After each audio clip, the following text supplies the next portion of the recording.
Good morning, members of Parliament, support staff, visitors in the Public Tribune, radio listeners, TV viewers, viewers on social media, and members of the media.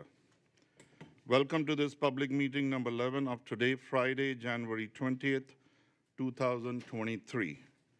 We have established a quorum of 9 members. Please stand for a moment of silence.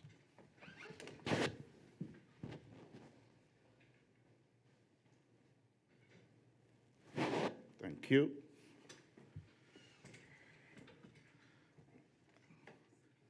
At this time, due to my health condition that I cannot sit too long on the chair, I would like to adjourn till MP Marlin arrives. Meeting adjourned.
Good morning and welcome back.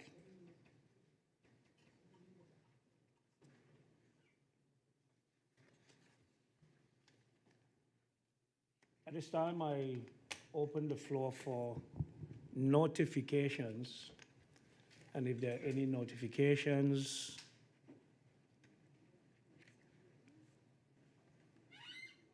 MP George Pantoflet.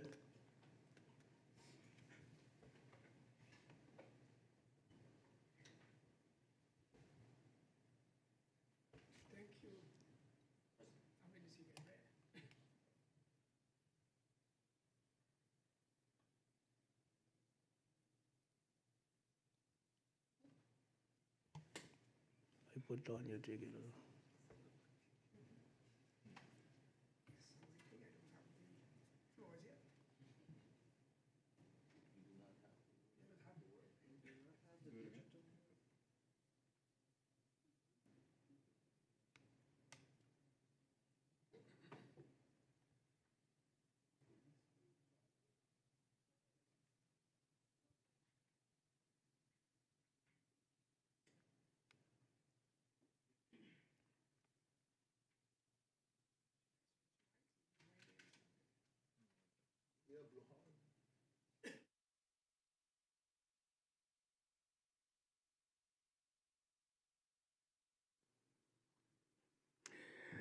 Good morning, Mr. Chairman, my colleagues in Parliament, Secretary General, persons who are sitting in the tribune, those who are looking, watching by the available medium.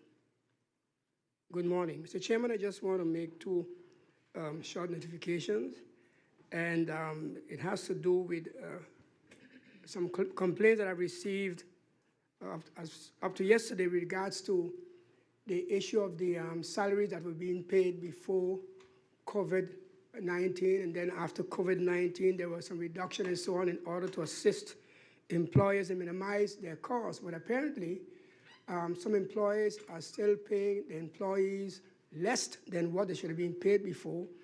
And I want to bring this to attention, Mr. Chairman, that we have to find a way to look into this, because the fact is, during COVID, government assisted persons, companies, when it comes to the issue of salaries and so on.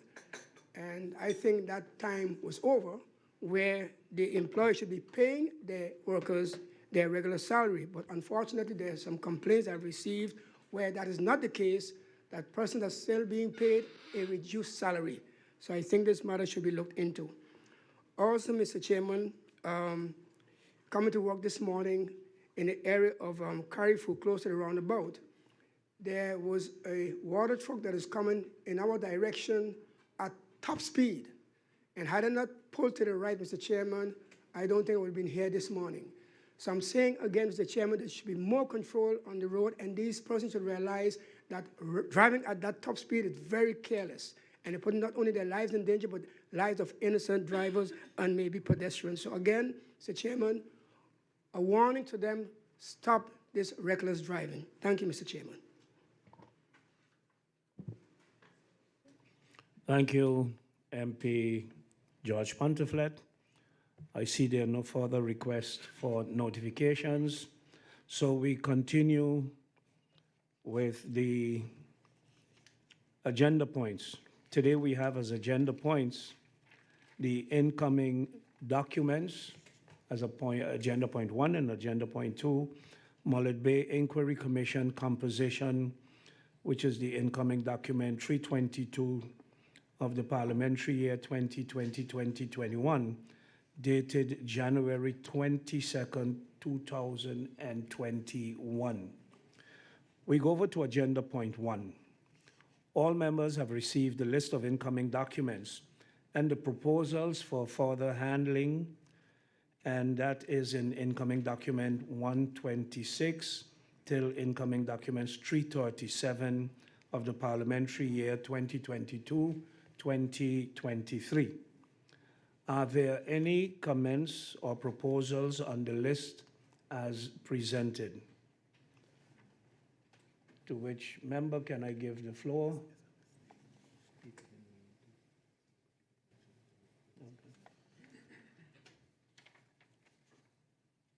I see there's no request.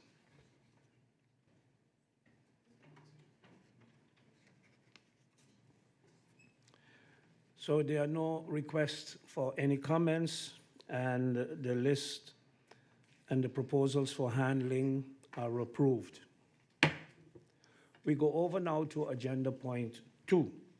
On January 22nd, 2021, Parliament received a letter from members of Parliament Omar Ottley, Siddharth Bijlani, MP Grisha Heyliger-Marten, and MP Rolando Brison with a request that a public meeting of Parliament be convened on the topic of the Mullet Bay Inquiry Commission.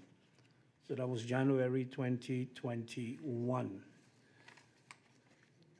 On the Mullet Bay Inquiry Commission composition, in accordance with Article 2 of the National Ordinance Parliamentary Inquiry, it is important to note the following.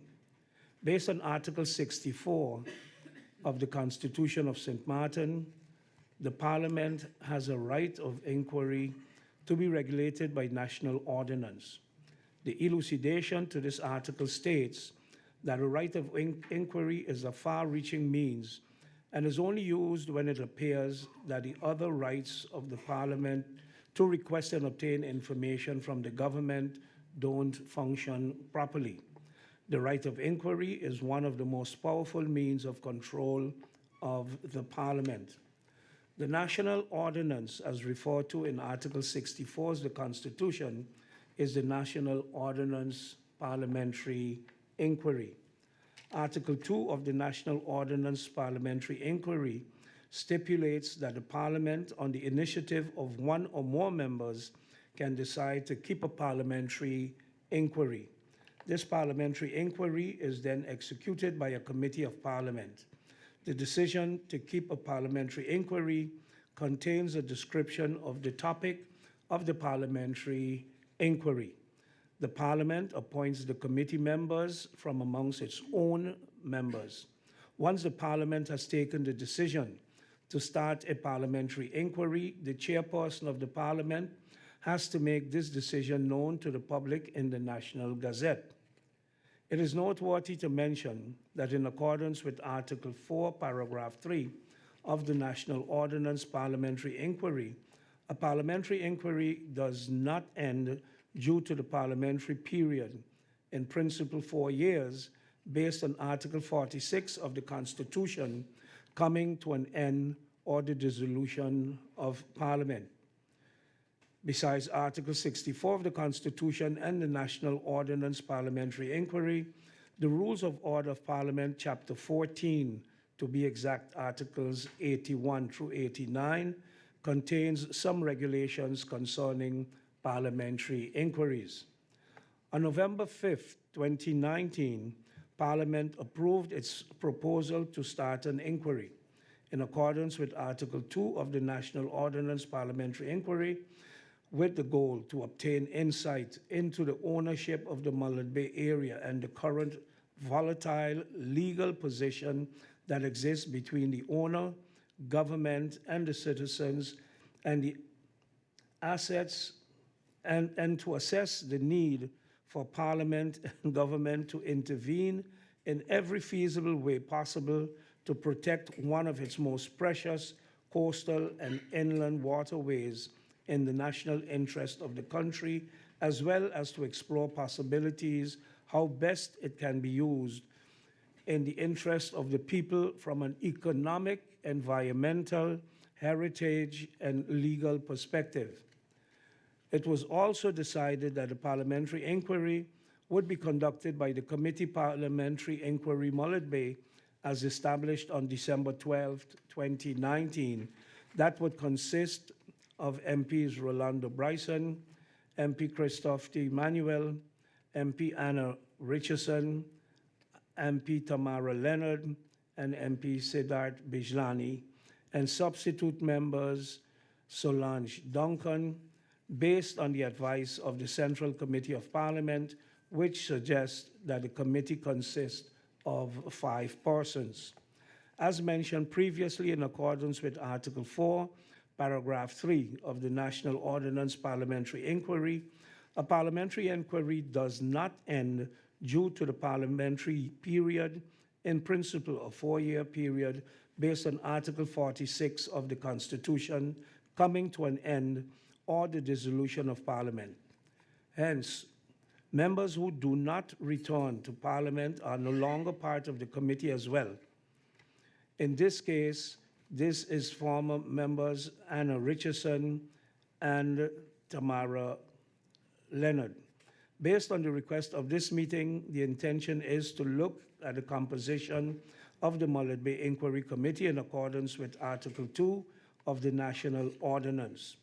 Mention must be made that on February 1st, 2021, in incoming document 345 of the parliamentary year 2020-2021, Parliament received a letter from MP Sarah Westcott Williams submitting and proposing that the UD faction be granted membership in this committee as was requested by letter of December 10, 2019, which is to be found in incoming document 406 of the parliamentary year 2019-2020. Additionally, on January 27, 2022, in incoming document 517 of the parliamentary year 2021-2022, Parliament received a letter from MP Rayon Peterson expressing interest as a member of the PFP faction in becoming a member of the Inquiry Committee. On January 19, 2023, Parliament received a letter from MP Brison supporting MP George Pontiflet to be a member of the Inquiry Committee.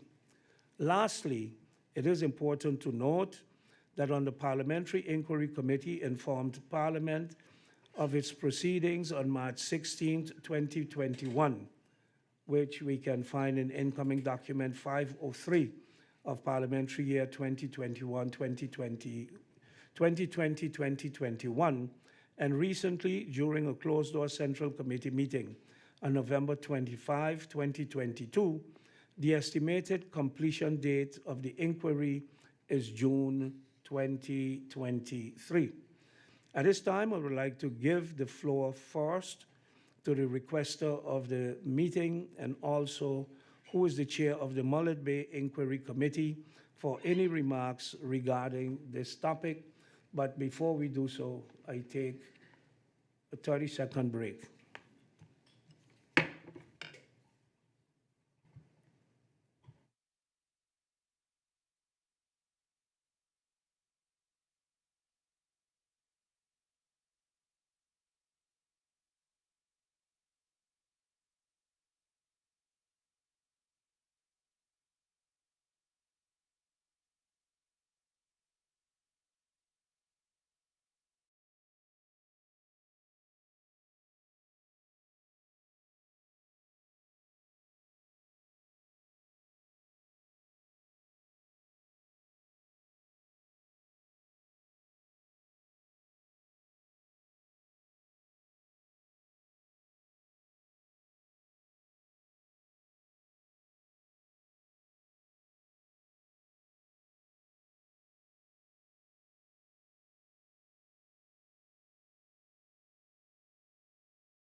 And at this time, the requester of the meeting and the meeting of the Mullet Bay Inquiry Committee, MP Rolando Brison, you have the floor for any remarks regarding this topic.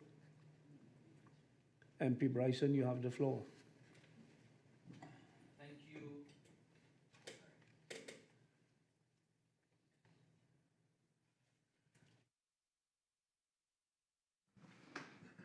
Good? Yes.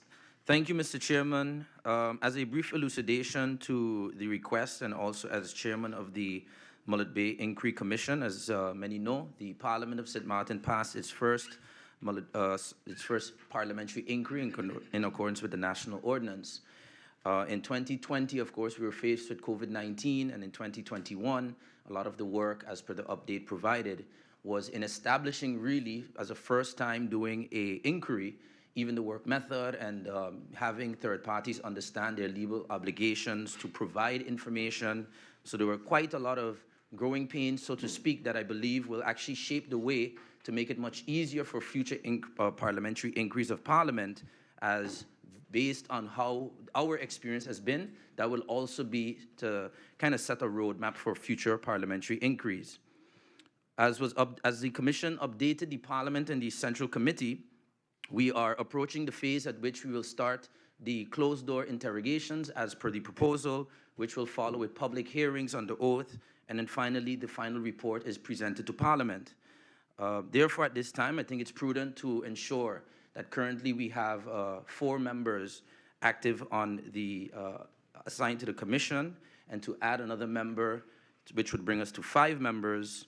I would like to say thanks to my colleagues who've been working together in this, and of course, Dr. Rhoda Arundel, who has been the researcher spearheading a lot of the immense paperwork and investigation that has been done till now. So with this, I look forward to adding the member to the committee. Thank you, MP Rolando Brison. I want to remind members that the allotted speaking time is 20 minutes in the first round and 10 minutes in the second round. And in accordance with the speaker's list, we have MP George Pantoflet. MP Pantoflet, you have the floor. Thank you, Mr. Chairman. Again, good morning. Mr. Chairman, Mullet Bay Resort and Beach Hotel, Island Gym Enterprises, different names that I know basically because of the many years that Mullet Bay has been in existence, Mr. Chairman. Mr. Chairman, I had the privilege of working at Mullet Bay in the year 1975 until 1980. Mullet Bay at the time consisted of some 600 rooms, hundreds of employees from the northern side. Imagine the majority of the employees at the time, or 1/3, Mr. Chairman, was from the northern side of St. Martin, and the others from other countries in the Caribbean. Mr. Chairman, Mullet Bay was a place where you felt that you were welcome in a sense of how you're being treated by the employer. I can remember very well, I used to question the fact of how is it possible I'm working in administration and I can still look in the parking lot, Mr. Chairman, and see those that worked in housekeeping driving brand new Toyota Corollas, Mr. Chairman. But it had to do with the fact that back then, Mr. Chairman, salaries were good and tips were better. Mr. Chairman, those that worked in the casinos, Mr. Chairman, built apartments, even started their own business because of how they made their monies at Mullet Bay. No union was allowed, Mr. Chairman, to enter Mullet Bay. Because why? They were not wanted. If the employee is happy, then why does he or she need a union? Mr. Chairman, lo and behold, in 1995, we experienced what we thought was the most devastating hurricane, Hurricane Lewis, or Luis, if I want to give him a Spanish name. And Mr. Chairman, to date, almost 28 years afterwards, Mullet Bay is still closed. Mullet Bay, which was called the flagship back in the day, is still closed today because we have an investor who is holding people of St. Martin hostage, Mr. Chairman. Mr. Chairman, I think it's important that this matter is solved because it has to do with the economical, social development of this country.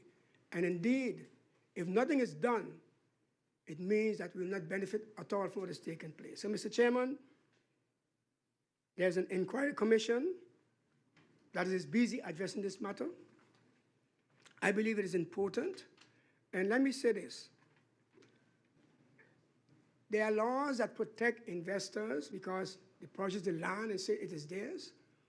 But there should not be any law in existence that can allow an investor to hold a country hostage, Mr. Chairman.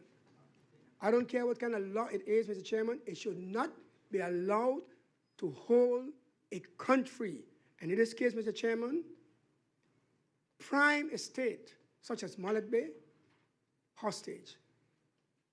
So, Mr. Chairman, as I said, there is an inquiry commission, parliamentary inquiry committee, and I wish to be added to that committee. Thank you, Mr. Chairman.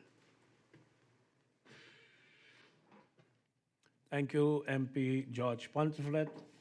The next speaker on the list, MP Sarah Westcott Williams.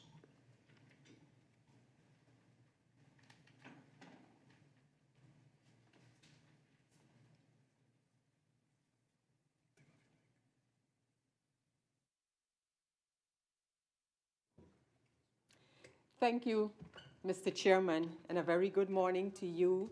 A good morning to my colleagues in Parliament. A good morning to St. Martin, and specifically those who found the time to be tuned in to this meeting. Mr. Chairman, thank you for your introduction to the topic at hand. Interestingly enough, Mr. Chairman, the request that has been used for the convening of this meeting dates back to 2021.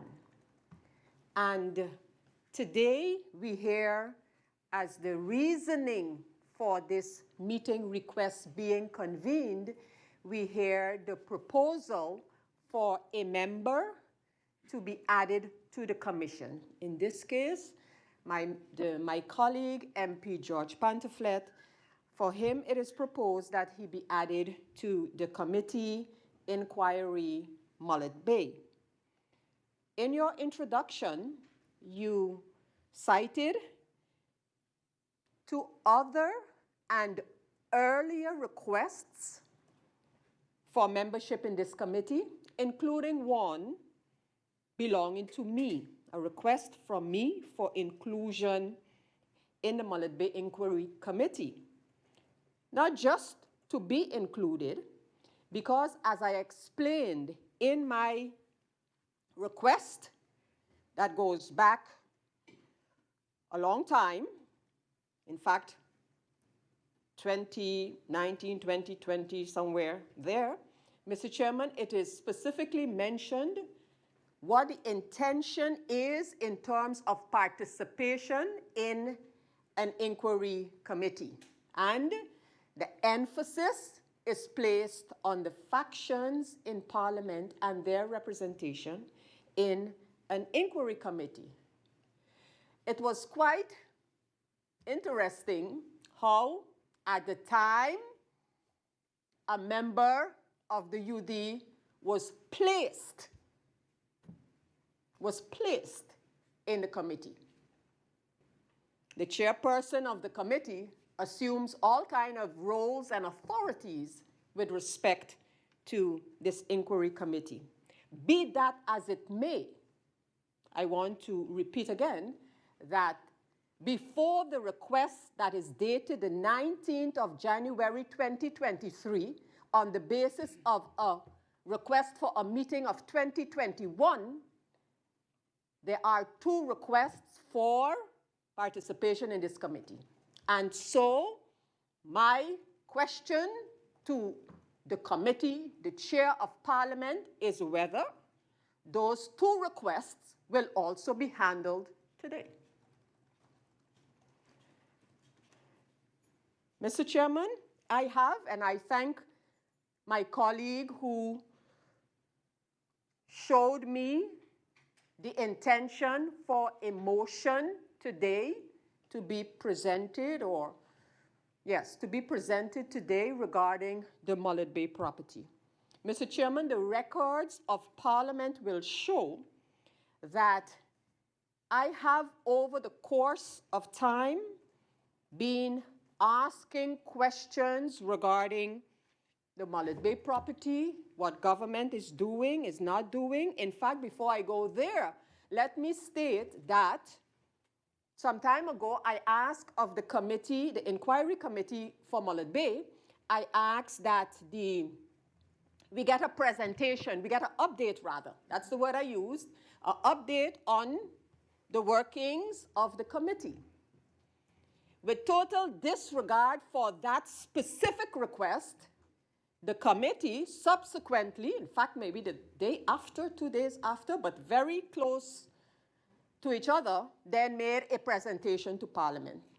With respect to that, I just want to say that some of the questions posed by me have not been answered yet by the committee. So I consider that an outstanding matter, like I consider the request for participation in the committee an outstanding matter.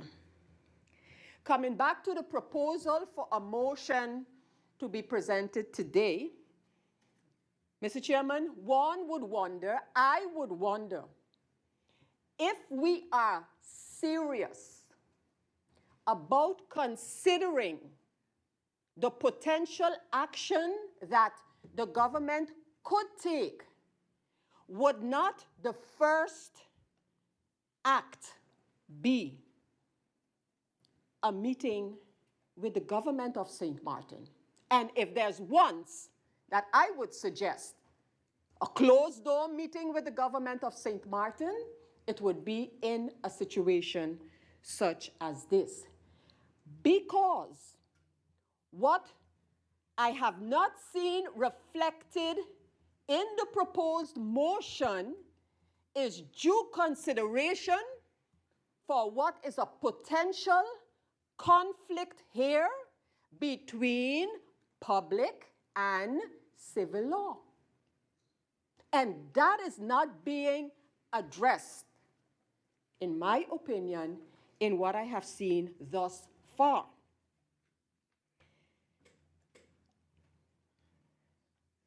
One of the things that I asked of the Minister of Vromi, and repeated as recently as the last time the minister was here earlier this week, is government's current stance on what is taking place and what is projected to take place in or on the beach of Mullet Bay.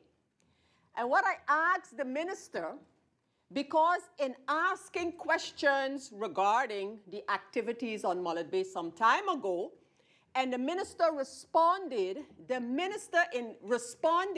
on the basis of the beach policy, which is public knowledge on the website of government, and it has not been adjusted. The beach policy coming from the Ministry of Tourism, Economic Affairs, Transportation and Telecommunication, the Ministry of TIAT. However, there is also a beach policy of the Ministry of Vromi that does not allow the kind of activities that the policy of the Ministry of TIAT allows. So when the minister was here earlier this week, my question to him was, and I'm awaiting the answer because the minister asked for a week's time to respond, is which policy the government has followed in terms of the activities on Mullet Bay Beach. Mr. Chairman, longer than those questions, or further back than those questions, is my question. Policy is one thing. Policy is how the government executes and within which framework, especially laws and whatever have you.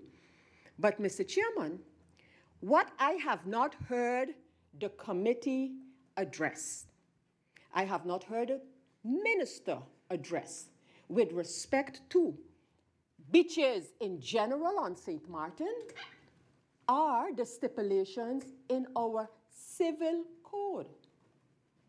According to me, The policies, the beach policies of government allowing activities on the beaches as they deem fit, those policies and actions by government are in conflict with the civil code. Hence, I have a request in at government asking questions regarding the applicability of the civil code in the management by government of our beaches in general. Answers? No.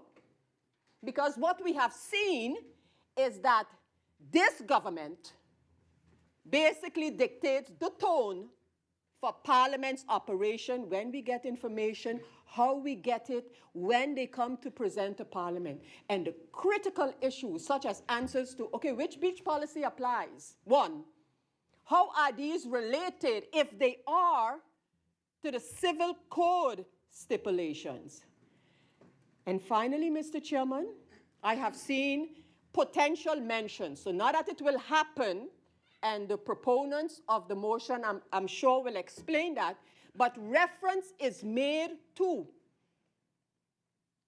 expropriation possibilities. And I frame it, I say it generally, expropriation. Mr. Chairman, the law regarding such is very clear. And one of the first things, and I think this needs to be, before we get into any discussions with the government, I think this needs to be Parliament and government's aim, is a development plan for the area. Because that's what expropriation is all about. Firstly, you need a plan for the area, and then you can talk, and then the whole monetary issue, etc., that will come into play. Hence, I asked our Minister of Romy, what about development plan, development resolution for that area down there? And I think before we even start, and again, it's one thing, civil law, and it's another thing, public law. And the government, if they know what is good for them to undertake any actions in the future, their first act of business should be a development plan for that area. So, Mr. Chairman, with that, I regret that, again, if we are so serious about this matter, why wasn't the motion shared with everyone a little before, so that we too, don't let me speak for we, so that I too could have given my input? Because there are some things that transcends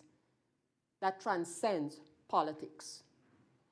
But it is not that anybody can just put a motion in front of me without giving me the chance to explain what is what. One, not to disregard my participation in the committee, and thirdly, to take into account what government should be doing, and don't let government just push it aside and then to get a feel-good motion and say we told the government this, and the government is on a totally different trajectory. Mr. Chairman, with those comments, I thank you. Thank you, MP Westcott Williams. And the next speaker, MP Rayon Peterson.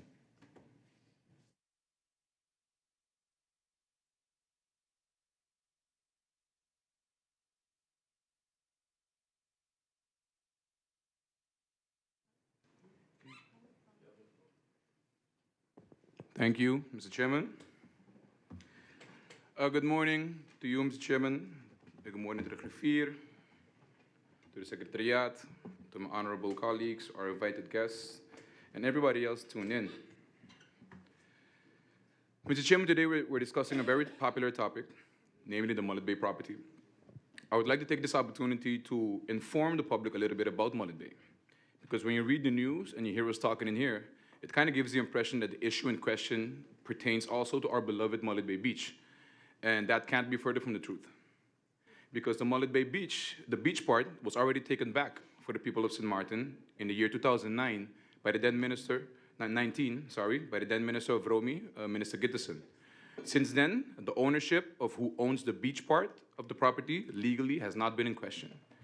I think it was after Irma, I believe, we were approached when I was still working in Domain Affairs, you, Madam, Mr. Chairman, where certain entities that were already operating on the beach, they basically got bulldozed. Their snack bar was bulldozed by Sun Resorts because they believed that they owned the beach.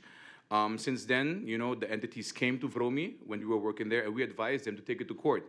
Why? Because according to the Civil Code, Book 5, Articles 25 and 26, the beach is part of the ownership of government of the country. So that means that even though Sun Resorts was claiming to be the owner of the beach, they would have to prove this legally. The entity took our advice from Domain Affairs back then. This was in 2017 or 18, I believe. And they came back after, I think it was a year, and they won. They won the case, and Sun Resorts did not appeal the case. This means that the beach side of Mullet Bay, since then, legally has been owned by Heyliger-Marten. I must say to you, Mr. Chairman, that at this point, I don't understand what the actual goal is of the inquiry and what new information we think we will find after the inquiry. The ownership of the whole Mullet Bay property is not a question. That has been determined already. The golf course and the larger area of the property belongs to Sun Resorts, and the beach belongs to Heyliger-Marten, as per Articles 25 and 26 of Book 5 of the Civil Code. The ownership of the Mullet Bay beach itself is not disputable. The beach already belongs to the country and cannot be sold or have access restricted without coming to Parliament first. That is what Article 26, Section 2 of Book 5 of the Civil Code clearly states. So that's a non-issue. And this is the crucial part of the case because the over-evaluation of the value of the Mullet Bay property is largely done because they take our beach in their assessment. That is wrong. And till up to today, I do not see government saying anything about this specific aspect. Mr. Chairman, through you, I thank you for mentioning myself and MP Westcott Williams and our request from a good while ago to be part of this committee. MP Westcott Williams, of course, has broad knowledge on the history of the case, so I would see the logic in having her on the committee for sure. I myself, a newcomer, to you, Mr. Chairman, have also requested on numerous occasions to be part of the composition of this committee regarding the Mullet Bay inquiry, because I feel that although legally I do not see why an inquiry is needed for this case, I do, however, believe that I have a lot of expertise, in-house expertise, to offer the committee on this case, as I personally advised the then minister, and I was heavily involved in taking back the beach part for the people. I wasn't an NP then when the inquiry was approved back in 2018, but since then, I was a civil servant, and we basically took back the beach after the inquiry was approved, something that was not mentioned in this whole inquiry to begin with. But since I am here now as an MP and not a civil servant, I am more than willing to give my support and knowledge to the topic. In the last Central Committee meeting, even the chairman and Dr. Arendel expressed how they too would see the logic in having me on said committee. The fact is that I have been working on this case and I have more working experience with the Mullet Bay property and our battles with the third parties concerning the beach more than most, if not all of my colleagues. Judging by the mere mention of our request and no answer given to you, Mr. Chairman, am I to assume that the request of MP Westcott and I have been declined? And if so, can we get an elucidation as to why? MP Westcott Williams also brought a good point forward as well that I want to touch base on, and that is the difference between policies between the ministries of Teyat and Vromi. I'll give you an example. The inquiry has been going on since 2018, allegedly, but since last year, a new license was issued by the Ministry of Teyat, giving permission for yet another entity to operate on the beach. If we were serious about the inquiry, then why have these stops not been put in place? To you, Mr. Chairman. And how does this relate to Vromi? Does the Ministry of Vromi now, not being part of this license issuance to begin with, are they now forced to give this license permission to actually operate on the beach as is protocol? You know, if the inquiry is not focusing on these specific aspects and rather or not just kicking the can, then we're beating a dead horse. It then brings me to my second point, Mr. Chairman, as to what the goal is of this inquiry. Is it the intention to take back the rest of the property for the country, meaning the golf course and remaining areas, because the beach, as I said, is not in question? Is it the intention to create a new law or bring amendments? And if so, which laws and why? These are the things that should be crystal clear in an hypothesis before an inquiry is started. Mr. Chairman, through you, are these things scheduled in the inquiry? I would want to believe so, because I believe that all of my colleagues are on the same page when it comes to taking back the property for the country of St. Martin. If this is the case, then I think that we should get serious in doing this as well. We currently have the National Ordinance Expropriation, de landsverordening regelende de onteigening ten algemene nutte. Article 1 of this National Ordinance states very clearly, onteigening voor het algemeen belang, voor het algemeen nut, kan in het publiek belang van St. Maarten plaatsvinden. This roughly translates to expropriation for the public benefit can take place in the public interest of St. Martin. This means that we currently already have an avenue within our own laws to take back this property, if we wish to do so. And we can do it right now, without having to go through an extensive process of an inquiry to come to the exact conclusion, exact same conclusion. And just like the inquiry, a process of expropriation also comes with its own process, its own lengthy process, in which a committee is also to be established to go about said process, much like it's done in an inquiry. So I guess my question to you, Mr. Chairman, is what do my colleagues feel about this? If we as Parliament already agree on the outcome, which is that we want to take back the property, then why are we not taking the most effective route to take back the rest of the Mullet Bay property and invoking our national ordinance as is our authority? I think that'll be all for me, Mr. Chairman. Thank you. Thank you, MP Rayon Peterson. The next speaker on the list is MP Christophe Emmanuel. MP, you have the floor.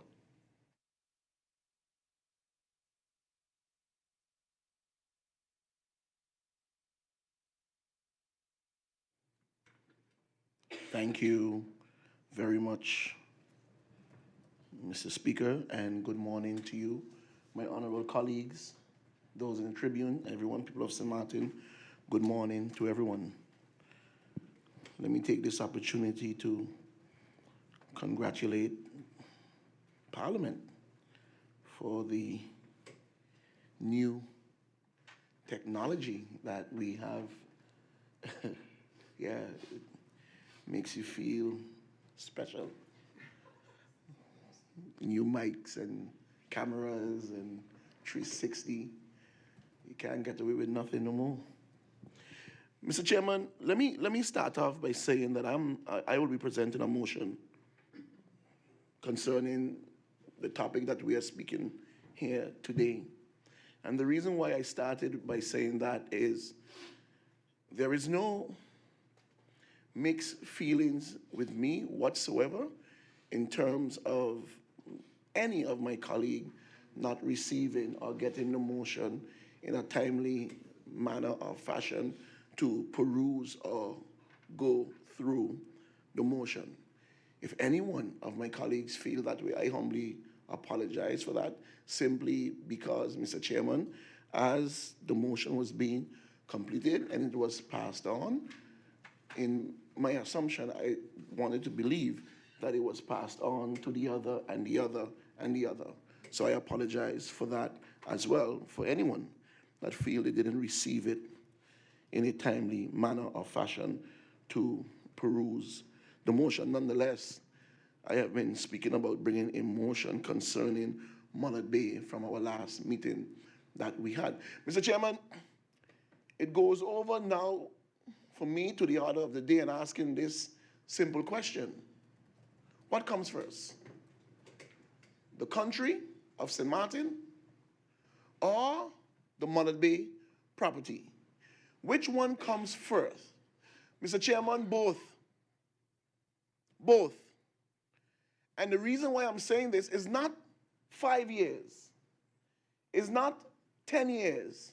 It's not 15 years. It's not 20 years. It's not 25 years. It's 28 years. 28 years, Mr. Chairman. So you can imagine all the children, everyone in this country that was born after 1995 has no knowledge, nothing whatsoever, none, what Mullet Bay looked like, what Mullet Bay all about, what it meant to this country, what it meant to the neighboring islands, what it meant to fathers and mothers, aunts and uncles, what it meant to the whole region, Antigua, St. Kitts, Nevis, Anguilla, what it meant to all those neighboring islands. Because, Mr. Chairman, it doesn't have an individual that I would come across in speaking, especially now. It doesn't matter what the discussion is. At some point in time, I would get this. I work with your mother at Mullet Bay. I work with your aunt who was doing taxi at Mullet Bay. Everything you would hear, Mr. Chairman, was something in relations to Mullet Bay. I have my fond moments of the shark hole, jumping off, afraid to walk on the boardwalk because both of you will be sitting down there with a snake around your neck. Those fun moments. The basketball court that was right next to it. The big boys would be showing off their new moves. Who got the fresh Michael Jordan shoes? Mullet Bay. Mr. Chairman, as we speak about Mullet Bay, there is something, Mr. Chairman, that makes the people of St. Martin feel this love, affection for whatever it is to that property that we call Mullet Bay. So that's why I asked the question, which one comes first? The people of St. Martin or the property? The beach, which one comes first? It doesn't matter. What matters, St. Martin, what matters, Mr. Chairman, is that 'tis we own. 'Tis we's own. It belongs to us. It belongs to us. Now, we can get in. We can get into the discussion of Sun Resorts, Ania, the Central Bank of St. Martin. We can get into that discussion. I'm not disagreeing with my colleagues when they make mention of the lands for ordering, the right of expropriation, the right of this. I am not disagreeing, Mr. Chairman. But the fundamental issue that I have is time. It waits for no one. And St. Martin is in the back, catching up to secure one of its most precious, strategic, economical property on this whole entire island called Mullet Bay, Mr. Chairman. And that's what I made mention, Mr. Chairman. It's not 5 years. It's not 10 years. It's not 15, it's not 20, it's not 25. It's 28 years. Grown adults that are holding top position jobs, working out of school, finish college degrees, knows nothing if they're under the age of 28. They know nothing about Mullet Bay. Mr. Chairman, I grew up in Kebe. In what they used to call back then, scatter apartments. Had a cousin used to work Mullet Bay and bring home the pastries. It's why now I'm so in love with the pain chocolat and the pain raisin. I can't get it out because I love, you see, I have my colleagues shaking their heads. I'm in love with those pastries. Mr. Chairman, there is no one that would disagree and say, Chris, that is not true. Mr. Chairman, I am a very asthmatic person. Chronic, Mr. Chairman. The blue inhaler, the pink inhaler, the purple inhaler, the red inhaler, you name them.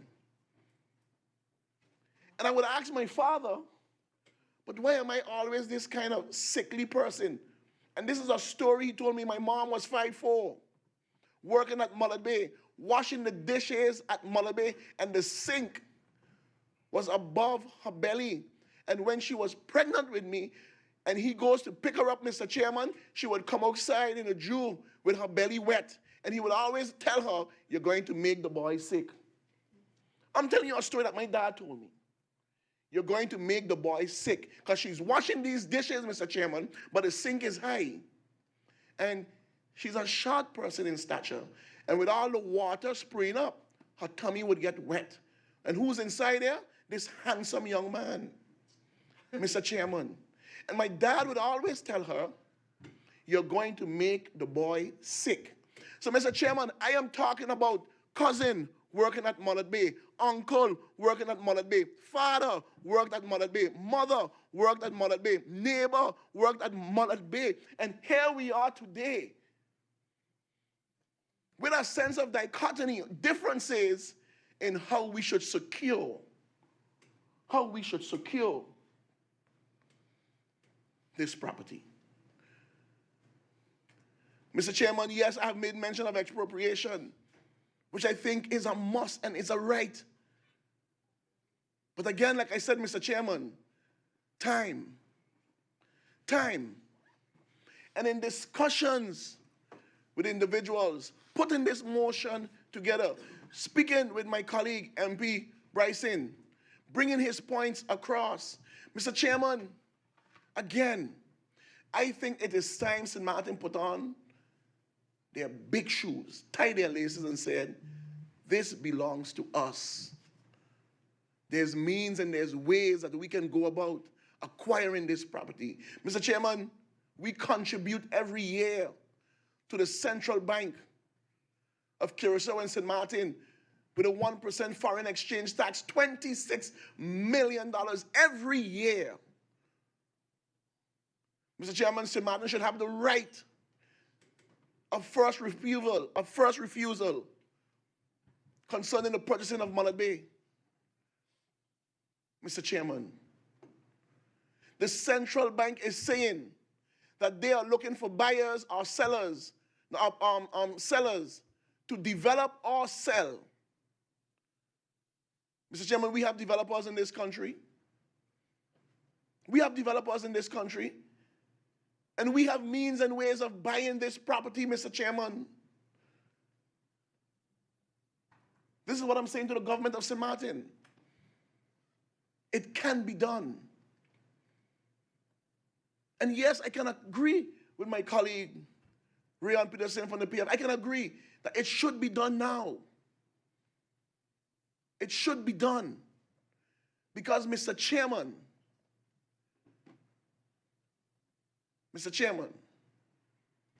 there's a saying in the Bible that goes like this. Those who know it and don't apply it shall and will be beaten with many stripes. We would cry long tears. We will feel ashamed. We will feel disgusted if we as legislators, if we as leaders in this country sit back and allow this property to be thrust and pulled and sold from right under our wings. And we stay in here and discuss to discussing of nothing when Mullet Bay is gone. Time wait for no man. And this is what I'm saying to my colleagues.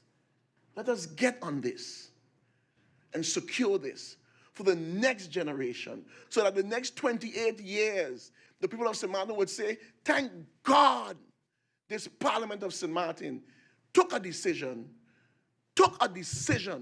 to own Mullet Bay for the people of St. Martin.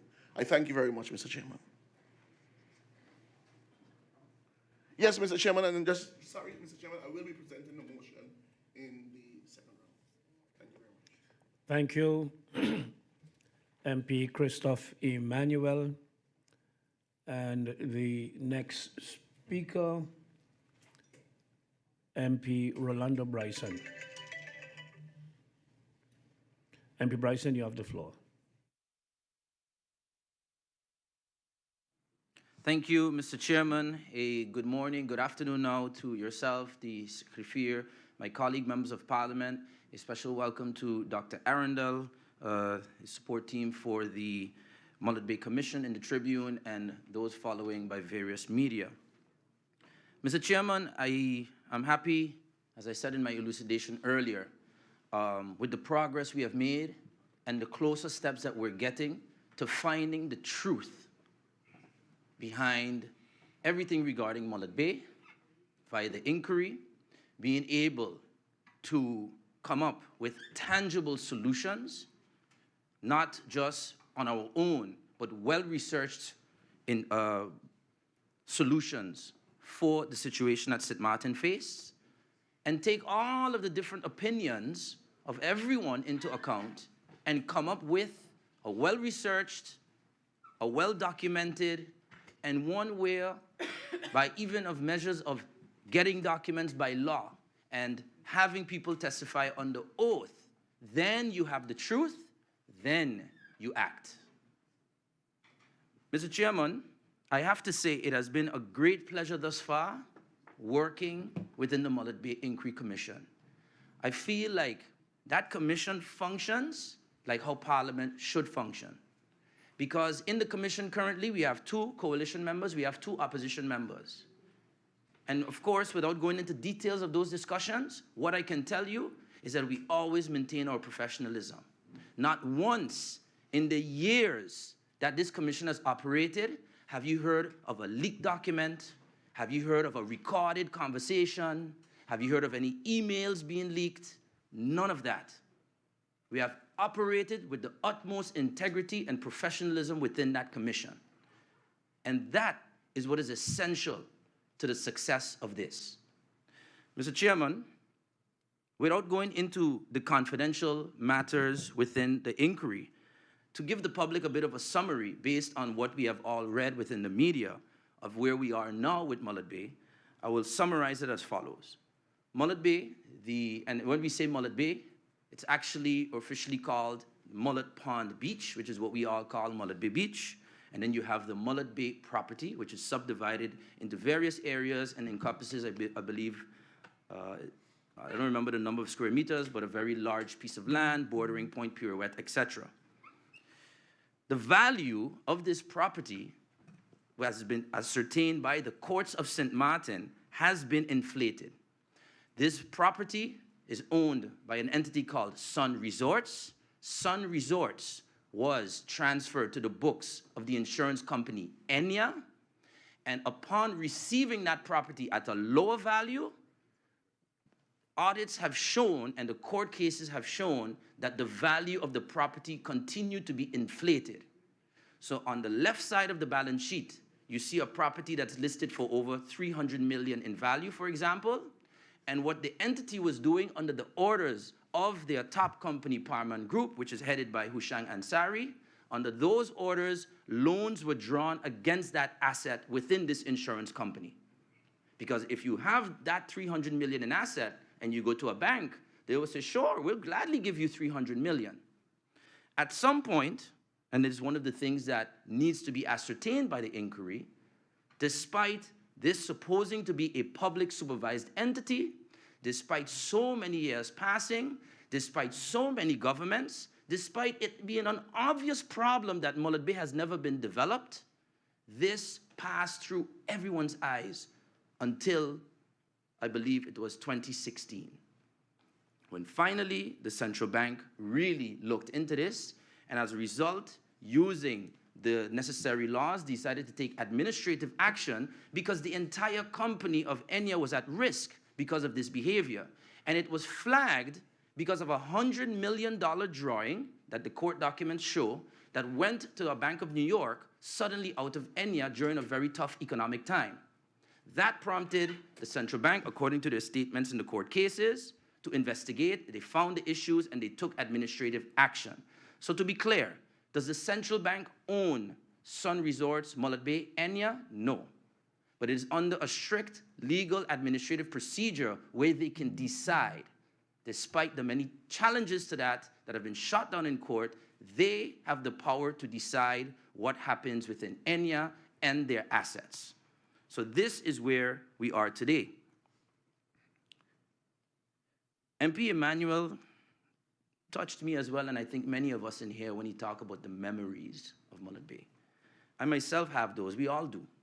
I remember Prince, now King William Alexander, coming to St. Martin to play golf, and thinking that I would go with my dad to play golf a regular day. I didn't realize that he was actually playing with the Prince at the time. I remember the series Miami Vice, Don Johnson, coming to St. Martin regularly to play with the locals because he was amazed at the local talent of golf players at the time.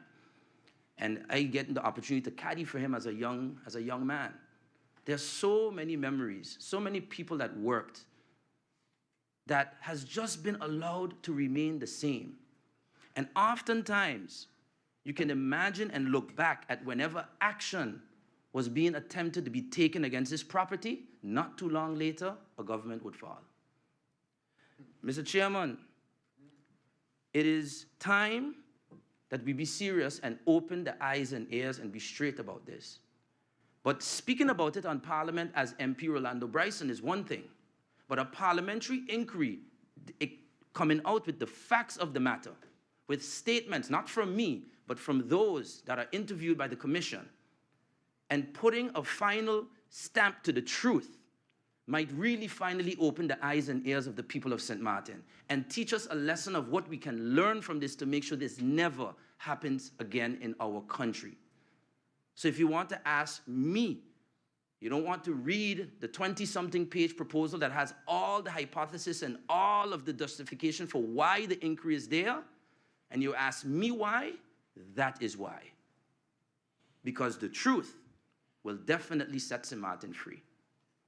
Mr. Chairman, I have had situations where members of my own party, former members, I came to this Parliament and I made a notification to congratulate the people of St. Martin. Congratulations to you, because that was the date that the court case was won by ENIA against Ansari et al. A great victory for St. Martin. And I was chastised for saying that. Say, you don't speak on behalf of the up, or everybody in the up when it comes to that. These are the challenges and the people that we have within this Parliament. So when it comes to adding people to this Mullet Bay Commission, we have to be extremely careful. Because I can say for a fact, MP Bijlani, MP Duncan, MP Emmanuel, and MP Brison have operated with extreme integrity and confidentiality and hard work. But today we do have to take a decision of the 3 proposals that were presented as to who should join. And Mr. Chairman, in light of what I said, my criteria for who I would support to join, Mr. Chairman, I will not allow myself to vote for someone that I believe is compromised when it comes to handling anything related to Mullet Bay, be it their own familial involvements and family members being involved in this case, or whatever relationships they may have. We're going to bring the wolf to the sheep? Mr. Chairman, absolutely not. That is my first criteria. My second criteria is confidentiality. And what I would not support is bringing members that we have to wonder and search our pockets and see if there's listening devices, if people are recording things, because they feel threatened. That's my second criteria. Mr. Chairman, for that reason, I also heard from MP George Pantoflet and the National Alliance that they would like him to join this commission. I believe he is someone that has operated with immense integrity and hard work and passion for the people of St. Martin. And when I look at the names before us, that is the type of person we need. So that would have my support. I believe that the other 4 members, as I said before, have continued to work very well. And having MP George Pantoflet, if the Parliament approves that proposal, will allow us to now go into the crucial closed-door phase, as was updated to Parliament. And then, after those interrogations, we have the public hearings, and then a final report with actions are presented to Parliament, which every member of Parliament will have their opportunity to debate and say if they agree or they don't agree with the action to be taken. But I agree with one thing of MP Emmanuel, and it was one part of his motion that I definitely wanted to support, which is the fact that we have to move fast. We don't know what's happening in Curacao, in Enya, or what is going on. And I'm not casting aspersions on any organization. I'm just saying we don't know. So if this motion helps to solidify that we have created a set timeline, as was given in the Central Committee meeting, and indicated that we believe we would need 4 months after the start of the parliamentary year to be able to complete this entire process, then we need to inform the government and the people of St. Martin that we need our time to finish our work. So the motion from MP Emmanuel, I believe it's very good. I think it's clear. I think it has, the facts are mentioned well within the considerations and will absolutely have my support. And Mr. Chairman, just again, myself as the chair of the committee and MP Emmanuel as the vice chair, I think it's important to clarify something, because it was stated that the commission didn't answer a members of parliament question. But Mr. Chairman, we had a closed-door meeting. We were here to answer any and all questions as long as we don't break the confidentiality as prescribed by law. And the member of parliament complaining about not getting answers left that meeting. So do you really want the answers, or do you want to suppress the truth?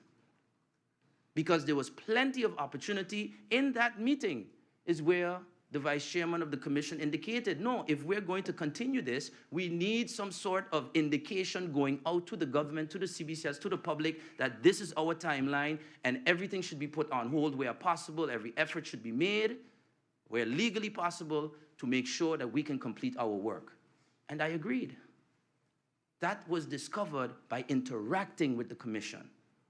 But if you walk away, what do you want me to do? Come by your house and talk? Well, I really don't understand that premise. Mr. Chairman, I'm not responsible directly for answers that the ministers need to provide to questions of members of parliament. But I am responsible for providing answers from the members of parliament on behalf of the commission to members of parliament. Periodically, members of parliament, if you wish the commission to give you updates, the procedure I believe is that you would send such a request to the Secretary General. Just like we did last time, we would have a closed-door Central Committee meeting, and we will give all the information we can give to the members of parliament to update you on the progress, as long as we don't break our legal confidentiality clauses. So, Mr. Chairman, I look forward to no politics being played when it comes to Mullet Bay. It is commendable that members from various factions, possibly now 5 different factions or 4 different factions, working together in the same direction with the simple goal of uncovering the truth, giving the facts, and providing tangible responses. Mr. Chairman, members of the commission have to want to be there. They can't doubt that, well, maybe I don't think it makes sense, but I have the expertise, so I'm going to join. That doesn't make any sense. So, Mr. Chairman, I do look forward to, in this meeting, the voting on MP Emmanuel's motion. I look forward to choosing of the proposals presented to add a member to the commission. And I look forward, most of all, to working hard together with my colleagues on the Mullet Bay Commission, as well as Dr. Arundel, who has done an extremely, extremely good job of thoroughly researching on behalf of the commission. And finally, bringing solutions and answers to the question on everything, on everyone's mind when it comes to Mullet Bay. Thank you, Mr. Chairman.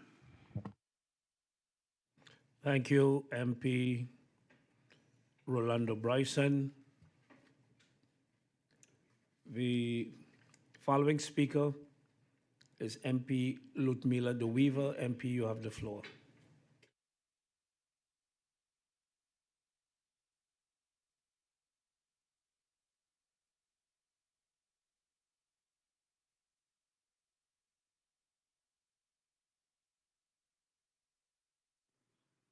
Thank you, Mr. Chairman. Good afternoon to you, to my colleagues, everyone viewing and listening in on this meeting. I must say from the first time the conversation, the dialogue started about Mullet Bay and expropriation, I kind of got the heebie-jeebies. I got a little uncomfortable because it made me worry about the fact that you would have government potentially interfering with private property.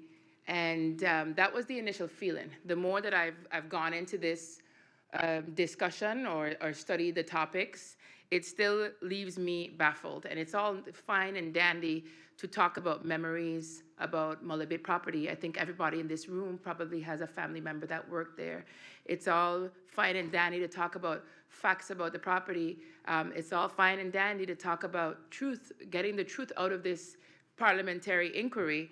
But at the end of the day, don't use the emotions of the people and the needs of the people to disguise what is potentially sinister or avoiding, trying to say that you're not trying to mama guy the public, because I want to make sure that when we're doing a parliamentary inquiry, it's not going to be to cater to someone's individual needs of what potentially wants to be done on a property that needs to be developed. So when the parliamentary inquiry is happening, when we're getting our answers, I really want to know the purpose of this inquiry, what is the outcome of it, and especially when you look at the fact that we're not even engaging with stakeholders dialogue, because you have people that are complaining about the use of the beach, what's happening with the lagoon side of the property, yet we keep talking about giving it to the people. And quite frankly, I don't get any comfort as yet as to what is the real purpose of this.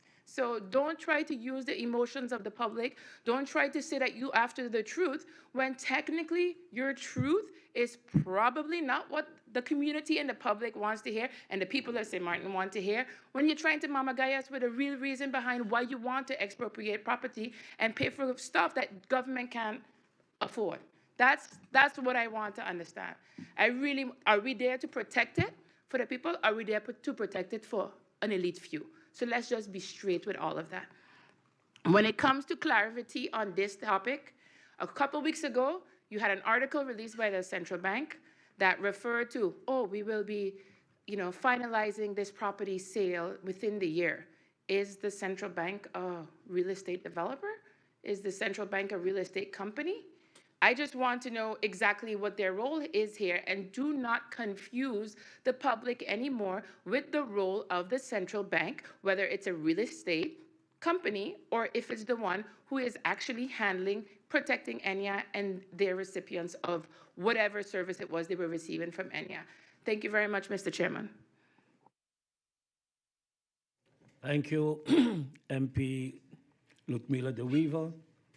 And the following speaker is MP Melissa Gums. MP, you have the floor.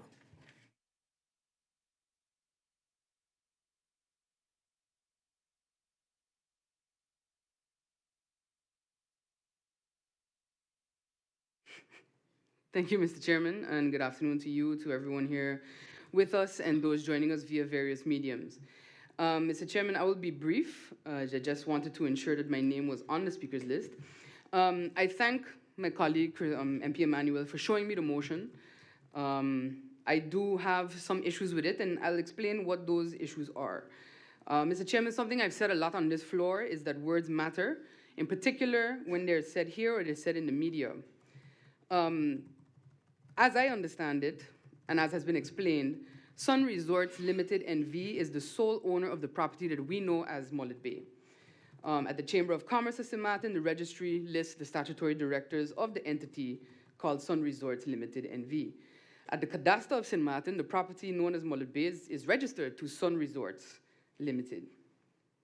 Mr. Chairman, I assume that the Mullet Bay Inquiry Commission has discovered this and that in their questioning and interviewing phase, as MP Brison mentioned, that they are planning to speak then to these statutory directors to receive clarity as to who can sell or not sell the property itself. This is just going off of my own knowledge of how corporate structures work. The Central Bank of Curaçao and St. Martin is the bewindvoerder or the curator of ENIA insurance companies. They're not a shareholder, nowhere that I can find anyway or otherwise, of Sun Resorts. Therefore, I think their jurisdiction is limited with regards to what instruction they can give to sell or not to sell, or to develop or not to develop. I believe that the director of the central bank should have spoken more clearly about all options being on the table with regards to Mullet Bay, because I find, and I know the impression that he gave, is that the CBCS has some say in what is sold and not sold. But again, I say corporate structures do matter. And of course, this is all public record, so nothing I've said is out of the way. I do want to state, Mr. Chairman, that I 100% support Country St. Martin taking back the Mullet Bay property, and I would even state that I am considering a motion as well to ensure that government, as they go along any type of expropriation effort, will commit to not allowing the type of brazen development that I'm sure gets some people chomping at the bit. Because I think I can confidently state that if there's to be concrete poured at Mullet Bay, you're going to have a public civil unrest problem going on down there. And that's it for me for now, and I'll wait for the second round. Thank you, Mr. Chairman. Thank you, MP Melissa Gomes. And our next speaker, MP Hyacinth Richardson.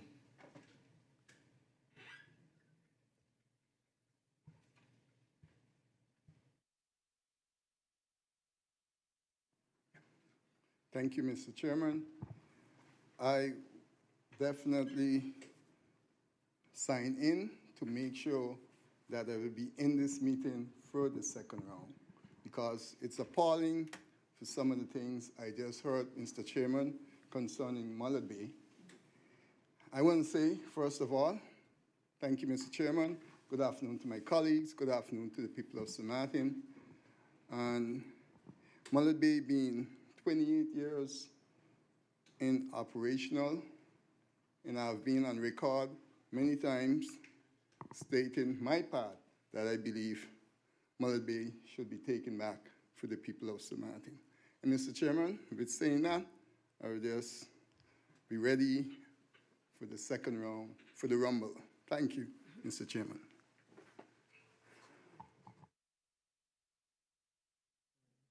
Thank you. Thank you, MP Hyacinth Richardson. And the following speaker, MP Solange Duncan.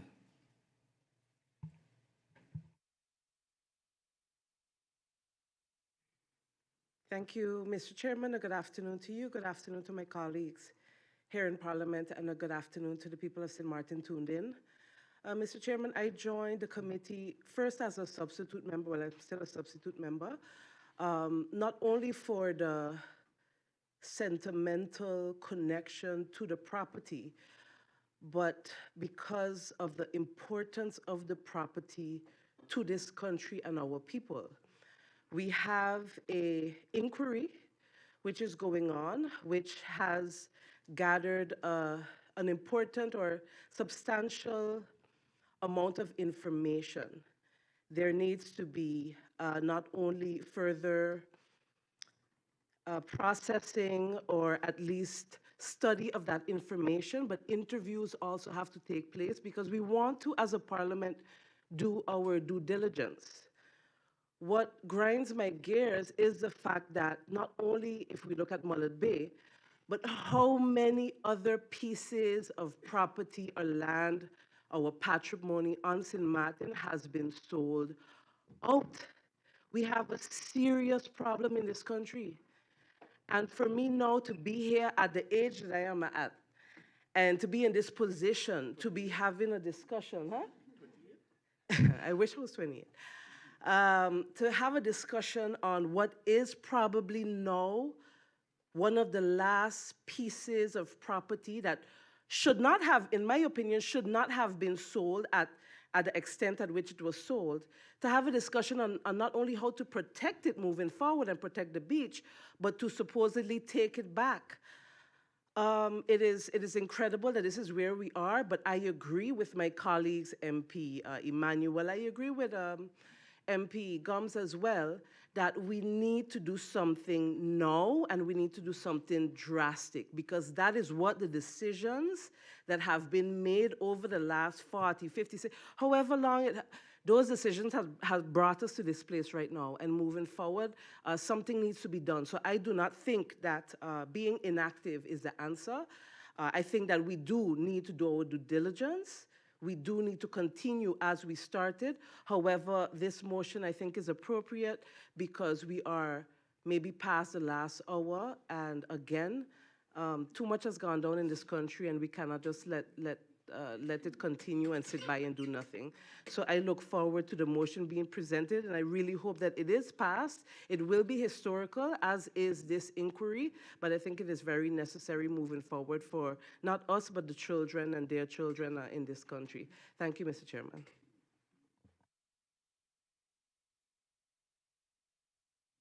Thank you, MP Duncan. We have come to the end of the first round.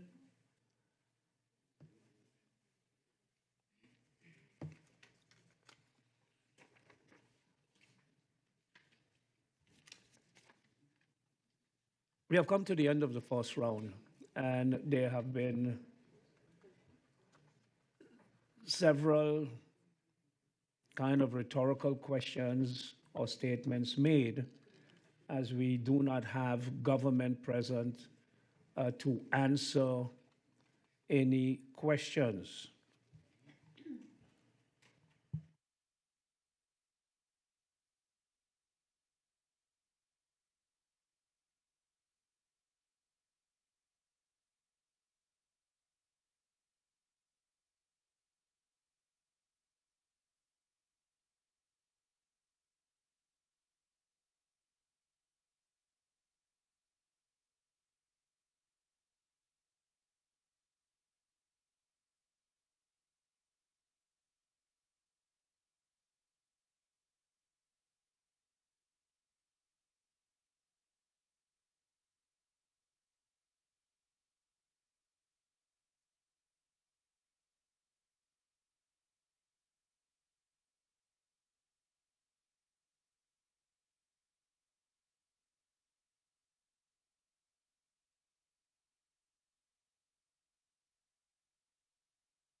As I said, we have come to the end of the first round.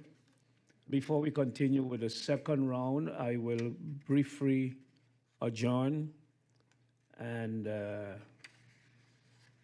we'll be back in 5 minutes. Meeting adjourned for 5 minutes.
Chairman.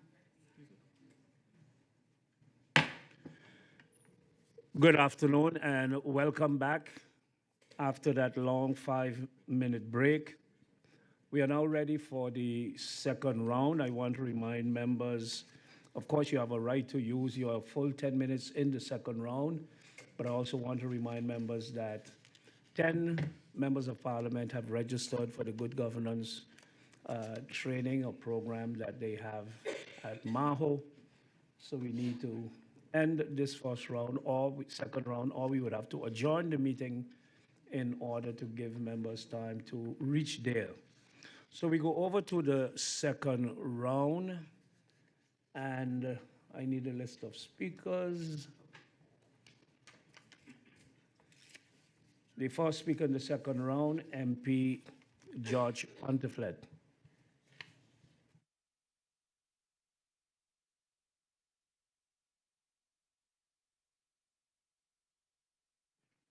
Thank you, Mr. Chairman. I'll be brief for maybe 4 or 5 minutes. Mr. Chairman, I listened to the discourse of some of my colleagues, and I really wish that I studied real estate because I would have an in-depth knowledge as to the value of real estate, Mr. Chairman, and the what it means to not only country, but also to persons and so on. So, Mr. Chairman, that is very important for me. I agree, Mr. Chairman, that the matter of, let me say, Mullet Bay is one that government has to, along with the inquiry committee, play a major role. A major role. And yes, indeed, unfortunately, one of my colleagues reminded me, and correctly so, reminded us, that Hussein Ansari, owner of Sun Resorts, owns the land of Mullet Bay. As a matter of fact, I was very surprised when I saw where on January the 6th, the Curacao Chronicle, and I quote, Hussein Ansari has appealed against the judgment in summary proceedings in which the court ruled in October that not he, but insurance company India owns Sun Resorts and by extension, Mullet Bay in St. Martin. Now the court ruled, let me continue, and I quote, the 94-year-old American billionaire of Iranian descent is just in time to appeal. The judge must set a date for the hearing. That would be February. The judgment is important for the thousands of policyholders of the insurance company India because the pension branch has too little equity to be able to pay pensions in the long term. This is a direct result of large-scale capital withdrawals by major shareholder Ansari and 2 co-directors. They were convicted in 2021 in the first instance for a damage amount of more than 1 billion guilders. The appeal in this case is due in March. And Mr. Chairman, why did I mention this? Mullet Bay is a prime example right now as to what is happening, and even worse so. We have to ensure that this is brought to a solution where the people of St. Martin benefit. And yes, Mr. Chairman, there are, I'm quite sure, those who have personal interest. But that will come to the surface, I believe, once the parliamentary inquiry continues and comes to finalization. Mr. Chairman, because of time, I would not continue any further, but I want to close with this line. I hope that this inquiry will find the golden key. Thank you, Mr. Chairman.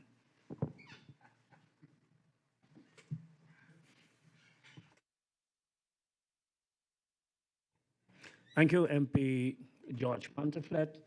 The next speaker, MP Westcott Williams.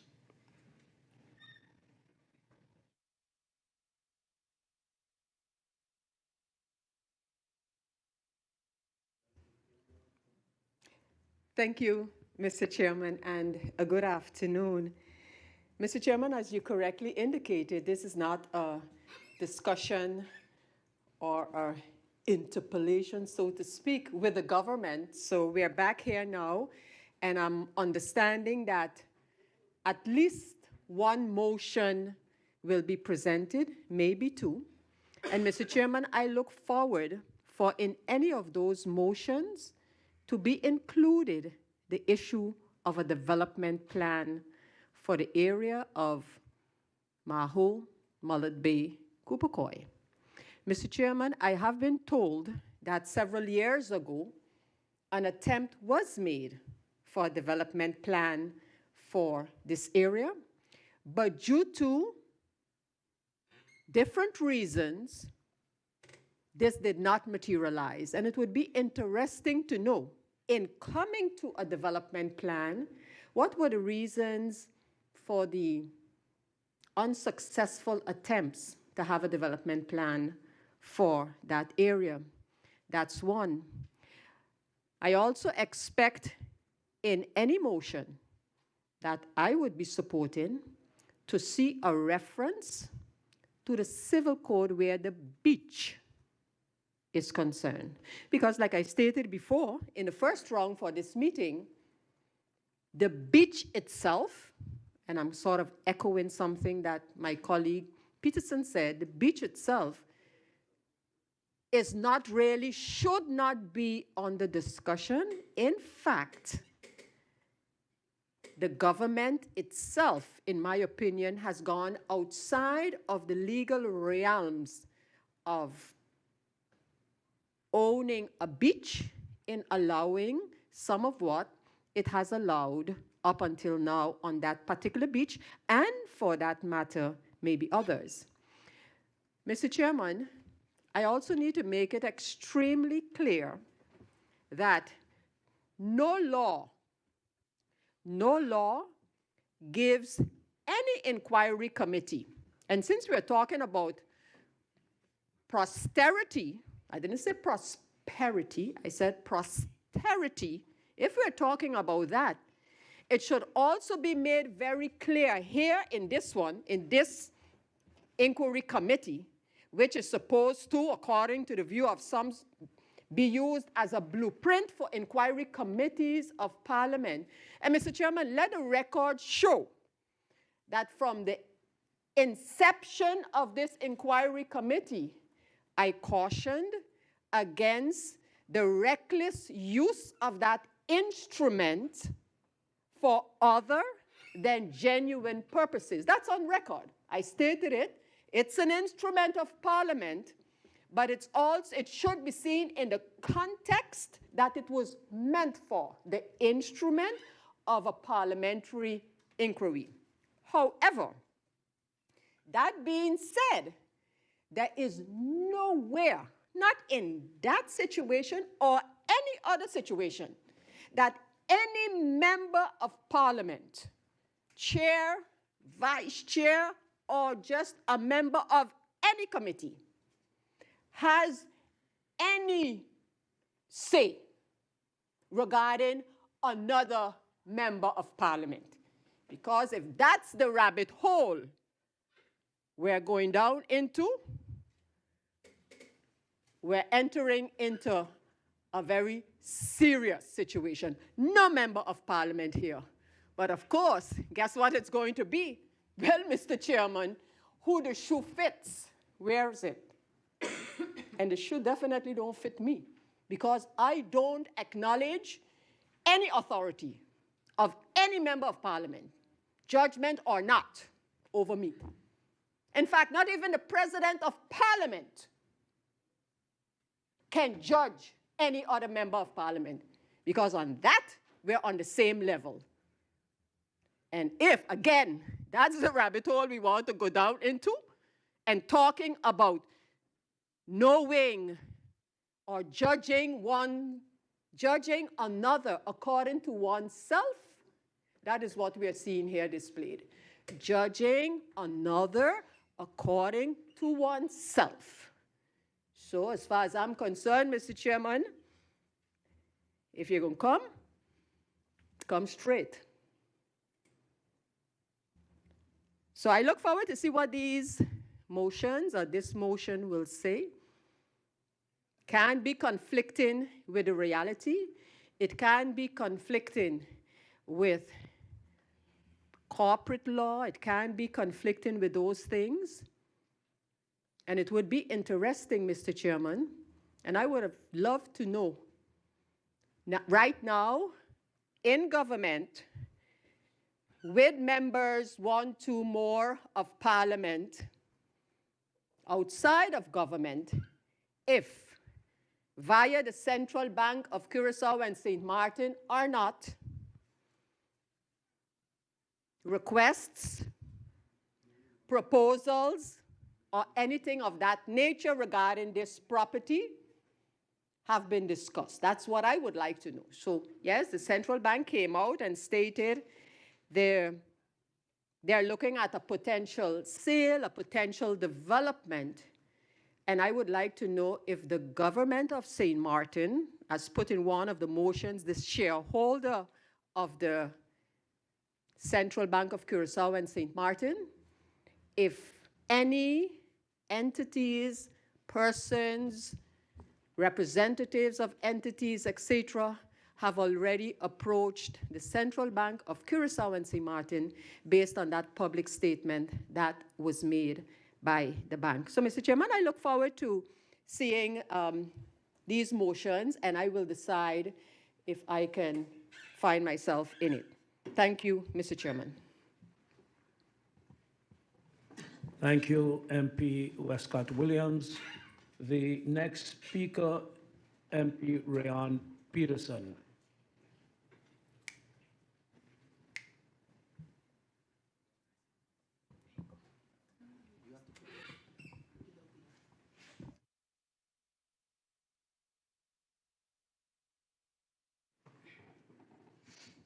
Thank you, Mr. Chairman. Mr. Chairman, it was, funny to me just now to hear one of the speakers before me beat around the bush to gaslight the people, but yet did not give any clear indication of any questions that we had concerning the inquiry. You see, this is what happens when you pretend to be an expert in the field, but cannot, as they say, put your money where your mouth is. And I have told myself that in 2023, I will not be letting the people get emotionally hijacked by my colleagues in this setting. A lot of the comments and framing towards my person today can also simply be a projection of what they do themselves, because they do not believe that people can actually have integrity, unlike them. I understand the need, Mr. Chairman, for political jabs, sadly mentioning family members of other MPs, etc. But to mention that you're afraid to be recorded is alarming to me, because that is a reason to not take an MP onto the committee, then that is pure nonsense. Because if this is coming from those who preach transparency, then we have a bigger problem at our issue. The good MP, sadly, does not have any facts on the case, and up to now, it is clear that absolutely nothing of substance was done as to why we cannot get a clear answer. Maybe the real reason to you, Mr. Chairman, as to why recordings are so feared is because we do not want to be recorded being our actual selves. We do not want to be recorded while referring to our female party colleagues in disgusting, misogynistic, derogatory terms, whilst alluding that there is cohesion between MPs and ministers, which is basically corruption, to you, Mr. Chairman. Real leadership qualities, if you ask me. But that seems to be the way that we want to do things here in this country. Our own ombudsman was sadly also a victim of this mentality. You see, Mr. Chairman, we have an old tendency in St. Martin to throw a rock and hide our hand, but we forget that the people are watching. You see, if you're about transparency, Mr. Chairman, then what is there to hide? The Mullet Bay property is for the people, right? They are the ones paying for it, right, for this inquiry. So why not involve them in every aspect of this process, especially if this is the first one of this young country? This is why the Central Committee meeting that we had on this topic was one of the most productive meetings we've ever had. Sadly, it was deemed to be behind closed doors. But when the public is watching, we switch it up. Suddenly, we are not asking assistance anymore from our colleagues, but have been doing it so well, with so much integrity. Yet almost 5 years later, no clear progress to be noted. The sad issue, Mr. Chairman, is that the good MP championing this inquiry does not want my person on the committee, simply because I have too much knowledge on the topic and cannot be fooled, intimidated, perhaps. Sadly, I cannot be taken for a ride, and this does not fit into their plans. Apparently, they are the ones who decide who are the experts. They are the ones who decide for the people of St. Martin, not the people. But the fact remains, Mr. Chairman, that no new facts that are of any importance of the ownership of the whole property can be offered by this inquiry. This is why you will continue to have a disconnect between those who actually were involved in taking back the beach for the people and those who are using the beach as a campaign stunt to give themselves a pat on the back. When you hear so much self-praise, Mr. Chairman, you start to wonder if this is part of you trying to convince yourself, because the people are already starting to see through the smokescreen. But this discussion isn't about the beach, Mr. Chairman. It is more about which outside forces can eventually buy the Mullet Bay property. Because if nobody else will say it, I will. So to end it off, Mr. Chairman, and to reiterate, the Mullet Bay Beach belongs to the people. And regardless of any outcome of any inquiry or any investigation, the ownership of the beach is and stays in the name of the country St. Martin, for the people, until Parliament gives the okay to do otherwise. That being said, Mr. Chairman, on behalf of the PFP faction, I would like to present a motion regarding this topic, and it reads as follows. The Parliament of St. Martin, in its meeting of Parliament on January 20th, 2023, the Parliament of St. Martin, considering that Mullet Bay is a crucial area for the economy, ecology, patrimony of St. Martin, that Sun Resorts Limited N.V. is the sole owner of the Mullet Bay property, as legally registered at both the St. Martin Chamber of Commerce and the Cadastre of St. Martin, that the Central Bank of Curaçao and St. Martin is simply the curator, the bewindvoerder of the India insurance companies, and thus cannot instruct Sun Resorts Limited N.V. to sell or to not sell the property. Considering that the Ministry of Romy in 2019, through act of ownership, took back the beach section of the Mullet Bay property. Considering that since 2019, the ownership of the beach section of the entire Mullet Bay property belongs to the government of St. Martin, as per Articles 25 and 26 of Book 5 of the Civil Code of St. Martin. And considering that the National Ordinance Expropriation gives government of St. Martin the possibility to explore taking back the ownership of the rest of the Mullet Bay property, resolves to request the government of St. Martin to publicly announce that the Mullet Bay Beach is to be separated from any case involving the Central Bank of Curaçao and St. Martin, Enya, and or Houssang Ansari, to request the government of St. Martin to actively pursue Article 1 of the National Ordinance Expropriation, de landsverordening regelende de onteigening ten algemene nutte, in order to explore retrieving ownership from Sun Resorts Limited N.V. and to begin establishing lines of communication with Sun Resorts to facilitate this. And lastly, to resolve to request the government of St. Martin to prepare a sustainable development plan that, following expropriation, outlines the conversion of the Mullet Bay property to a green space for country St. Martin, with the only physical structure being the return of a multi-use facility for conventions, performance arts, and conferences. And goes over to the order of the day. And that'll be it for me in round 2, Mr. Chairman. I thank you for the time. Thank you, MP Rayon Peterson.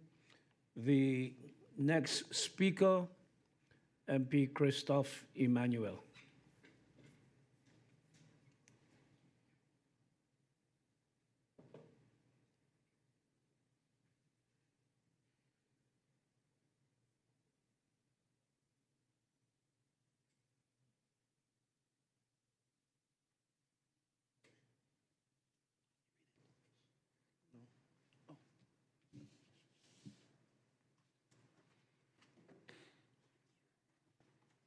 Thank you very much, Mr. Chairman, and good afternoon to you, our Khafir. Good afternoon to my honorable colleagues, everyone in the Tribune, and good afternoon to the people of St. Martin. Mr. Chairman, I'm going to get right into the draft motion that I want to present here today on Mullet Bay. Mr. Chairman, the Parliament of St. Martin, in its meeting of today, Friday, January the 20th, 2023, considering that the people, the economy, and overall economic development of St. Martin have suffered due to the destruction caused to the Mullet Bay property by the hurricane in 1995. That the Central Bank of Curaçao and St. Martin, CBCS, has appointed 2 directors to restore order at Sun Resorts and to initiate the process of selling and or developing Mullet Bay. That the geographic area of Mullet Bay property has historic importance for St. Martin, and that responsible economic and development is crucial for the economy and the ecology of St. Martin.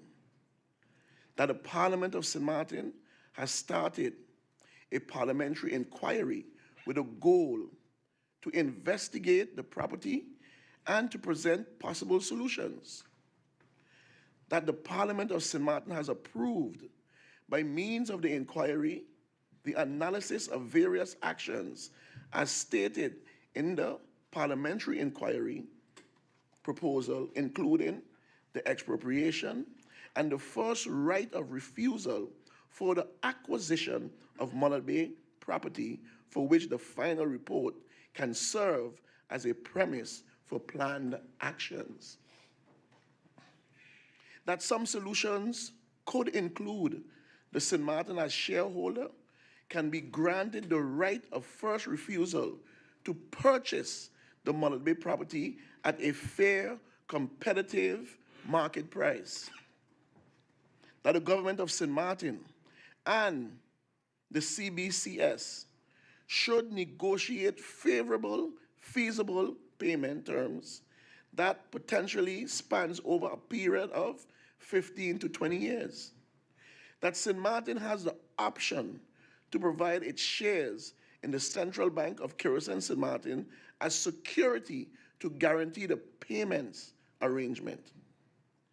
That the revenue generated by the Central Bank of Curacao and St. Martin by means of the 1% foreign exchange tax can serve as security to the CBCS, further guaranteeing St. Martin meets its payment obligations for the purchase of the Mullet Bay property. That with the purchase of the Mullet Bay property, St. Martin would be able to protect the beach, build adequate access roads alongside the beach and proper parking, and ensure that Mullet Bay is indisputably a public beach for the people of St. Martin to enjoy. Declares that the interests of St. Martin and its people are always paramount and included in any discussions regarding the sale of Mullet Bay property, and all options are explored. Resolves that as shareholder of the Central Bank of Curacao and St. Martin, the government of St. Martin, via its Minister of Finance, Atwell Arian, makes every effort that approval of any potential sale of Mullet Bay property is delayed at least until the June 2023, at which time the parliamentary inquiry into Mullet Bay property on St. Martin is expected to be completed. For the government of St. Martin to make every possible effort to ensure that the interest of St. Martin is paramount in any decision made relating to the Mullet Bay property. That the Mullet Bay Property Commission in Parliament, with the support of the Secretariat, expedites the completion of its assignment and presents the final report within 4 months. Mr. Chairman, it goes over to the order of the day. Copies of this motion to be sent to the Governor of St. Martin, the Government of St. Martin, and the Central Bank of Curacao and St. Martin. Mr. Chairman, there are many issues and many things I could make political or have a political agenda. But on this matter, it's like what my colleague said. This motion is directly giving Mullet Bay back to the people of St. Martin. I thank you very much, Mr. Chairman. Thank you, MP Christophe Emmanuel. We continue with the next speaker, and I want to remind everyone to keep their eyes on the clock. It is now almost 10 minutes after 1, and 10 members have an obligation with the event. Following speaker, MP Rolando Brison, MP, you have the floor. Thank you.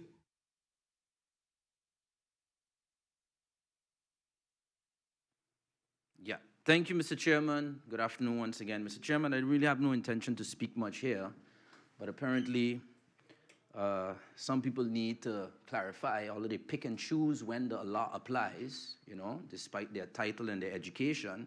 If it's convenient to them, the law doesn't apply, and sometimes it does. Mr. Chairman, it is not Rolando Brison or any member of the commission that states and enforces the confidentiality. It's not even the rules of order. It is on a national ordinance level that you have a legal obligation, and let me read it for you. Without prejudice to Article 10, Paragraph 3, which is the certain instances for institutions that are protected under that article, until the day on which the committee presents its report to Parliament, no one has the right to inspect documents held by the committee and confidential information. They me say so. But then they are going to go under the guise of transparency. Break the law for the sake of transparency. I'm going to come and record, I'm going to just break the law like I did before in the sake of transparency, and I'm threatened. Mr. Chairman, again, I have to continue to say congratulations to the members of the committee thus far who have performed excellently in that regard. Nothing on no blog, nothing on Facebook, we working. And that is what we have to maintain. And I stated 2 criteria. I didn't call any individual name. I said, for me, having experienced what we experience, I said 2 criteria. The person should not be compromised, and the person should have shown some level of an ability to maintain confidentiality. Not because of me, but because that's what the law requires.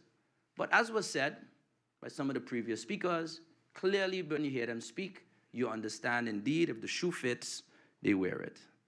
Mr. Chairman, I think the motion as was read is definitely what we need to help move this forward. I think it also addresses back to the commission itself in terms of making sure that we can do everything we can to complete this within the next 4 months. But Mr. Chairman, I'll close with this. Whoever we want to, let's say, point the finger at, oh, it's the central bank, or the MPs, or the government, or whatever. You know what's interesting about those pointing the finger? The one person that is clearly, with multiple court judgments, at the center of the problem, Hushang Ansari, he's not a problem. He's not chastised on this floor. I can say it, MP George can say it, Emmanuel can say it, but one individual would never dare on this floor call out the one person at the center of this by fact that is wrong. Rolando wrong, the government wrong, central bank wrong, everybody wrong. The beach vendors, everybody in St. Martin, wrong. But let's call a spade a spade. He did an injustice to this country.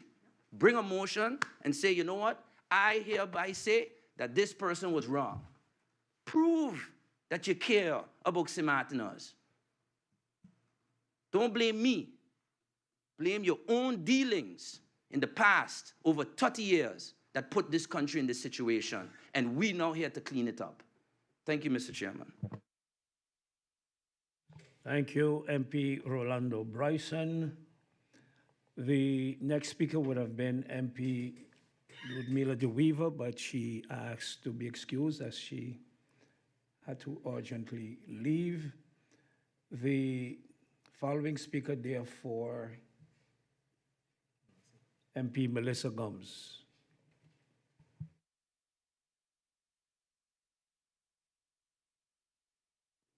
Thank you, Mr. Chairman. I'll be very brief. As I stated in my first round remarks, I do believe that from a corporate structure perspective, this motion, while I 100% support MP Emmanuel's idea and vision behind it for taking back the property for St. Martin, is not the direction it should be going. There is an avenue that government can take, and that is, of course, Sun Resorts Limited NV. And secondly, I would 100% back a motion to inform Mr. Ansari that he did this country wrong, him and many others, today still, currently. So that is all I'd like to say, and thank you, Mr. Chairman. Thank you, MP Melissa Gums. The next speaker, MP Hyacinth Richardson.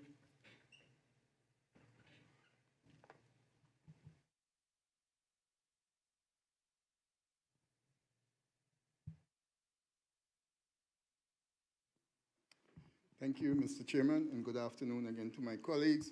Mr. Chairman, I make a statement in the first round, and I said I'll be ready to rumble in the jungle in the second round.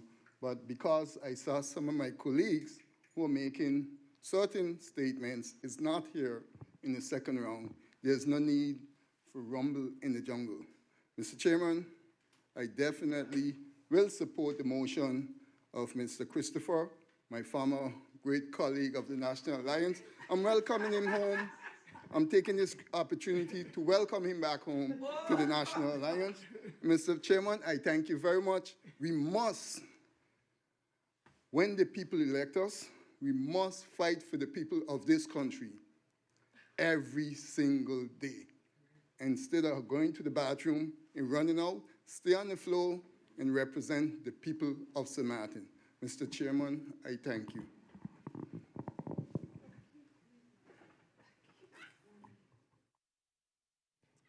Thank you, MP Hyacinth Richardson. And the final speaker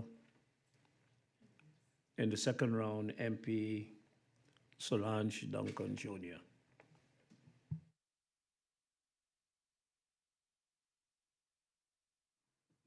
Thank you, Mr. Chairman. Mr. Chairman, there are three things to me that stood out today. One, this inquiry needs to be completed. The process needs to be completed. The commission is an important one, although opinions might vary. It needs to be completed so that we have all of the information.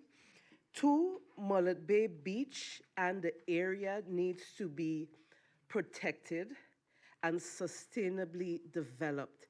If this was the one time in our history that we would make a good decision on our patrimony, I hope that we're seeing, we're experiencing that this is that one time. So, and I think all of my colleagues agreed that that needs to happen, as well as there needs to be either government ownership through expropriation or through purchase. That also needs to happen too. So we have two motions that are similar. However, there are details that I need to go through in order to make a decision. But I do believe that all of us are, at least in general, are on one line of those three things. The inquiry needs to be completed, Mullet Bay needs to be protected, and that it has to go back to the people. And I look forward to voting on the motions. Thank you, Mr. Chairman. Thank you, MP Solange Duncan. Members, we have come to the end of the deliberations on this agenda point. We have two things. We have two draft motions that have been presented that we will be voting on. And we have also three requests that were submitted to add persons to the committee. The first request came from MP Westcott Williams. Then we had a request from MP Rayon Peterson. And recently we had another request on behalf of MP George Pantoflet that was submitted by the chair of the committee. After we vote on the draft motions, we will vote on the proposal / request to add persons to the committee. We are awaiting copies of the two draft motions. So we will adjourn for 2 minutes or more. We make it 3 minutes.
as we continue with the meeting, as I said, we had 2 draft motions.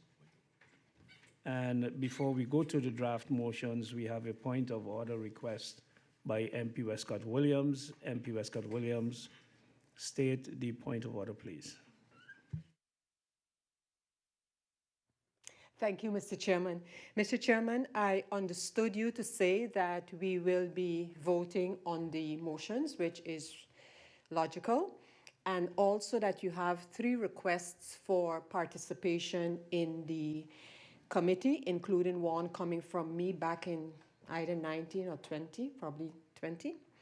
And Mr. Chairman, I want to, first of all, let me state, I don't know exactly like how these 2 older ones have been thrown into this meeting because there was a proposal of yesterday to add a member to the committee. So let me state that I don't even know if my request to be on the committee, well motivated from a long time ago, should be part of this discussion here and voting. And if it is, Mr. Chairman, I don't want that request to be handled. And if I need to say I retract that request from back in 20, whenever it was, then please consider that to be the case. Because, Mr. Chairman, it's a good thing, honestly, you know, and some things are really a blessing in disguise. And while I beefed about this request of mine to participate in the committee not being handled in a timely fashion, everything happens for a good. And sometimes we just got to patiently await some developments. Mr. Chairman, there is no way, even if it was going to be approved, or not for that matter, that I participate in that committee, Mr. Chairman, this member of parliament will not be used by others to continue the kind of inside trading that some are already engaged into. What do I mean with that? Getting information that should be confidential information out there. So, Mr. Chairman, to make it clear, I retract my request to be part of that committee. Those who do that are going to have to carry that responsibility. And there's no way, no one would be able to say it has to be that MP or this MP because he or she is a member of the committee. Thank you, Mr. Chairman. Thank you, MP Westcott Williams.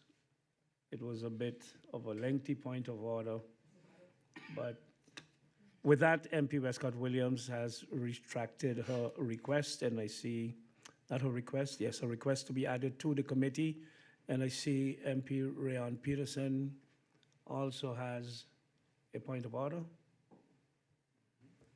Please state. Thank you, Mr. Chairman.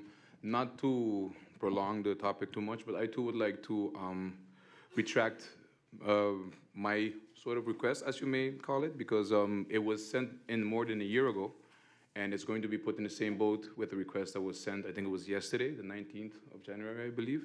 And so, like MP Westcott said, I do not want my name involved in what is clear to be a game. So with that being said, Mr. Chairman, I retract my request, and we can vote on the others. Thank you, Mr. Chairman. Thank you, MP Rayon Peterson. When we reach to that portion of the meeting, we will further elaborate on that. For now, we now move on with the voting on the 2 draft motions.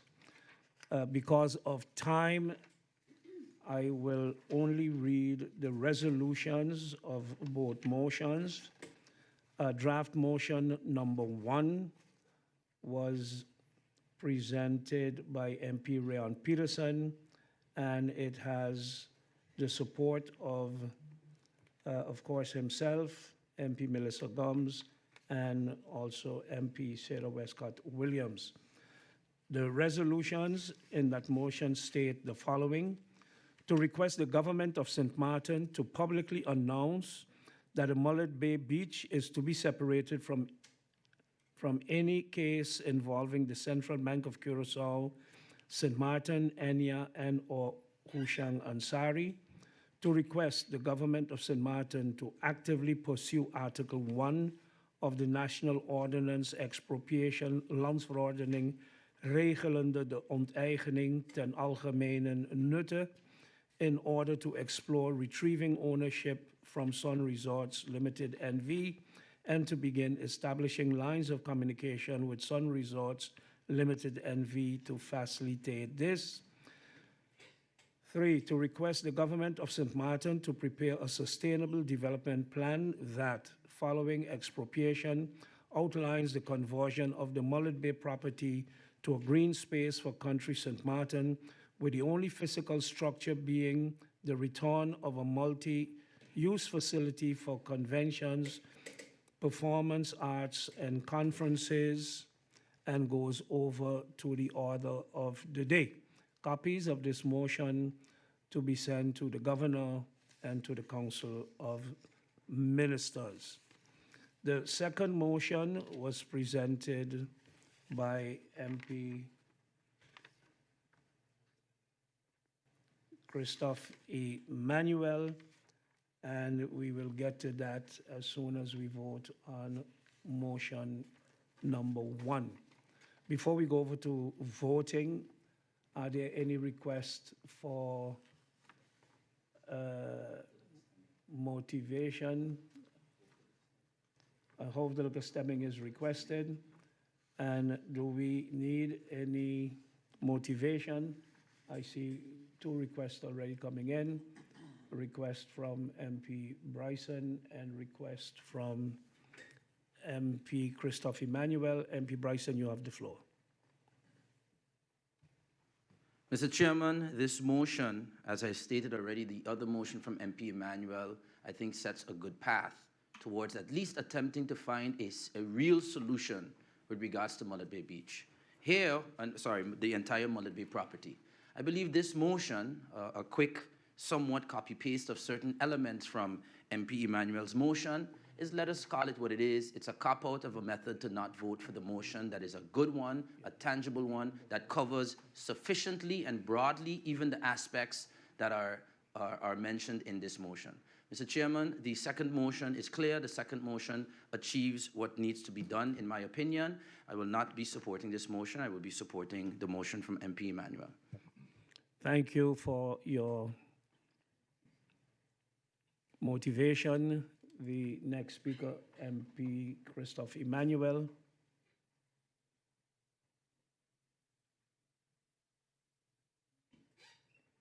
Anyone wishing to motivate should press their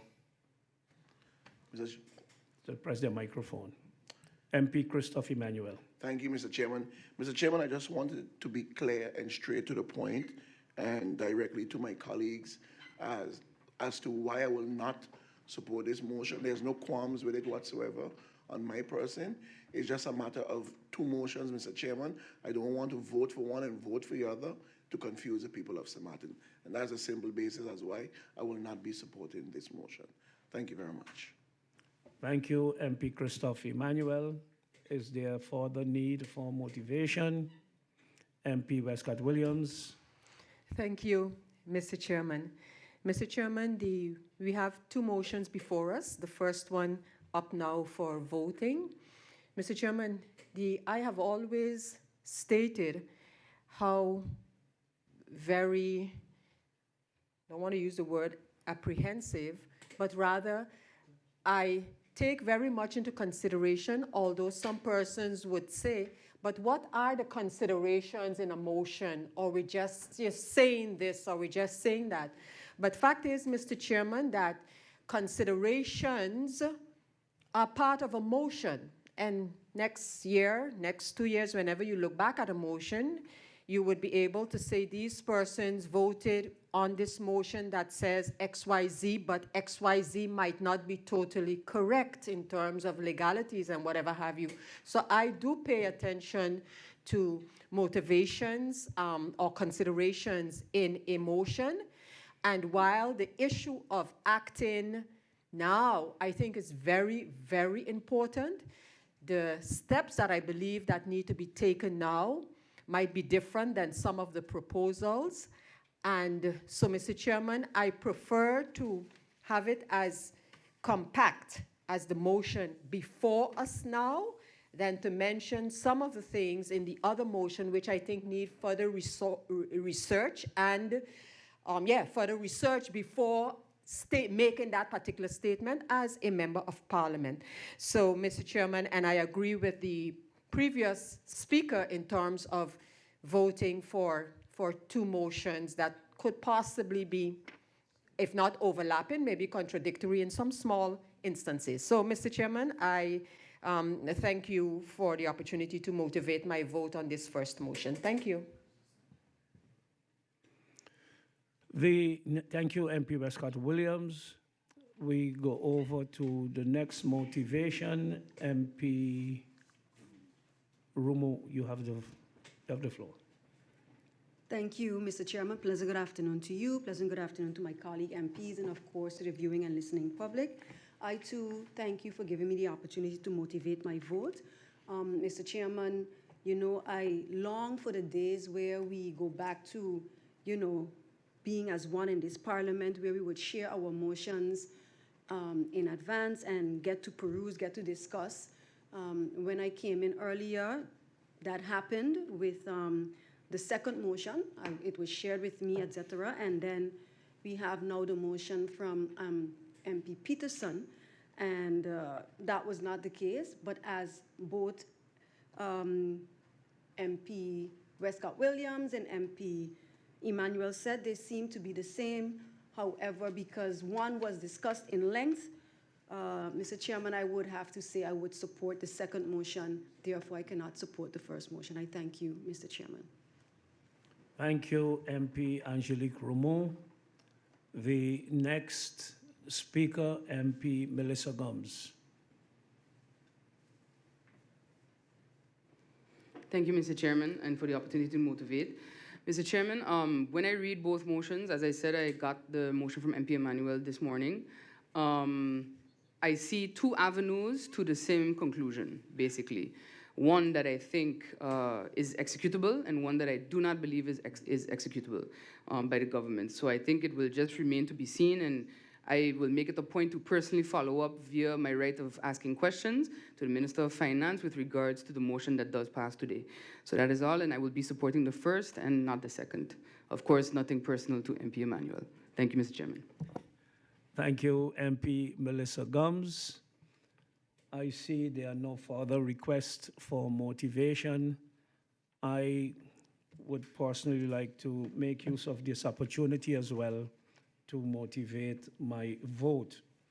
The second resolution of this motion is to request the government of St. Martin to actively pursue Article 1 of the National Ordinance Expropriation, Landsverordening regelende de onteigening ten algemene nutte, in order to explore retrieving ownership from Sun Resorts Limited NV and to begin establishing lines of communication with Sun Resorts Limited NV to facilitate this.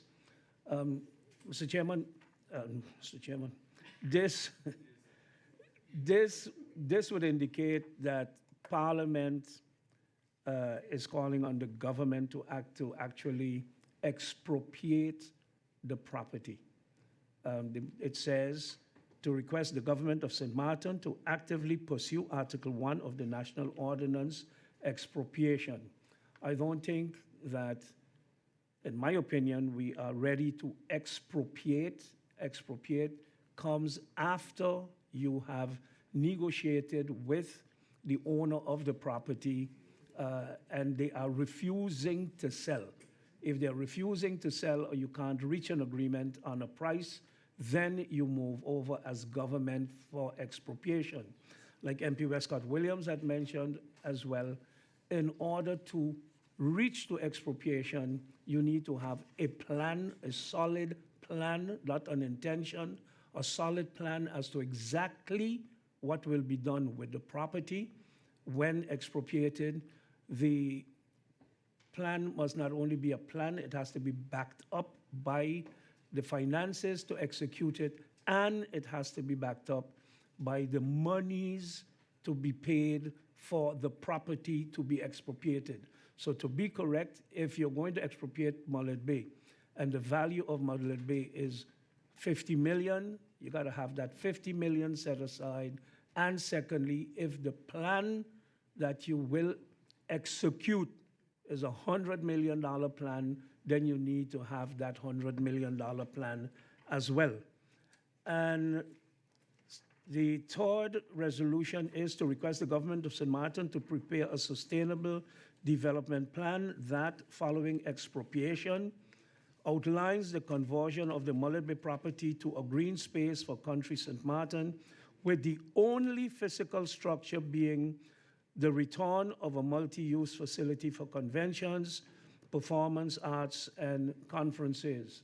I think that this is putting two less possibilities for development of Mullet Bay in the event, whether through expropriation or through outright purchase or whatever way we acquire it, but to limit the government only to this. So as such, this motion cannot have my support.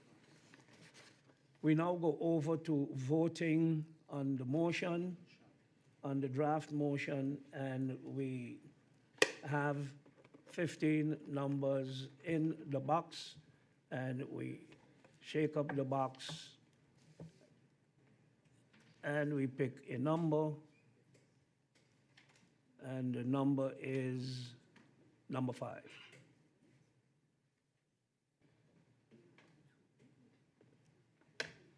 So we start the voting at number 5.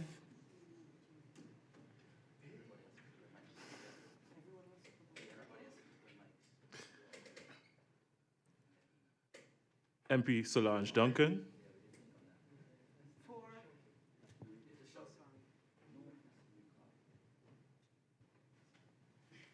For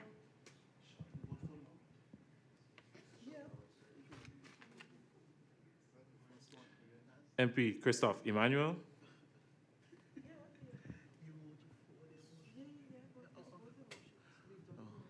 Against? MP Melissa Gums. For. MP Grisha Heyliger-Marten. MP George Pantoflet. Against? MP Rayon Peterson. For. MP Hyacinth Richardson.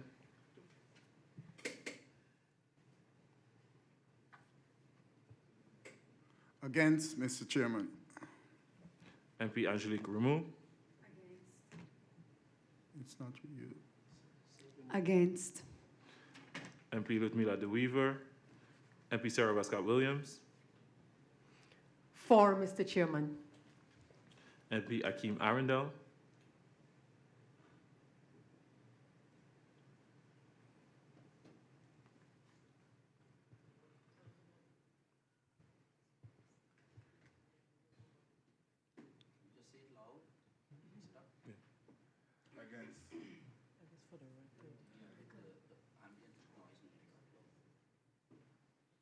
MP Siddharth Bijlani. Against? MP Rolando Brison. Against. Vice Chairman William Marlin. Against?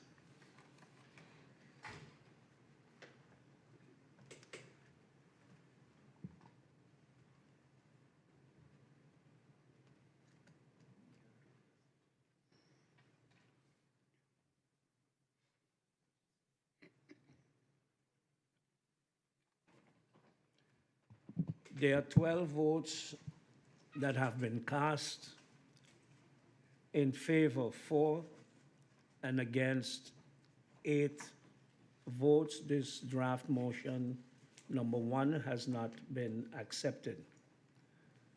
We go over to the voting on the second motion, draft motion, which was presented by MP Christophe Emmanuel.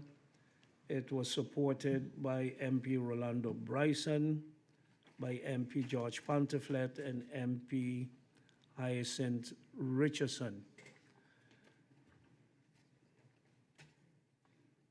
The resolution to this draft motion states that as shareholder of the CBCS, which is the central bank, the government of St. Martin, via its Minister of Finance, Artwell Irion, makes every effort that approval of any potential sale of the Mullet Bay property is delayed at least until June 2023, at which time the parliamentary inquiry into the Mullet Bay property on St. Martin is expected to be completed.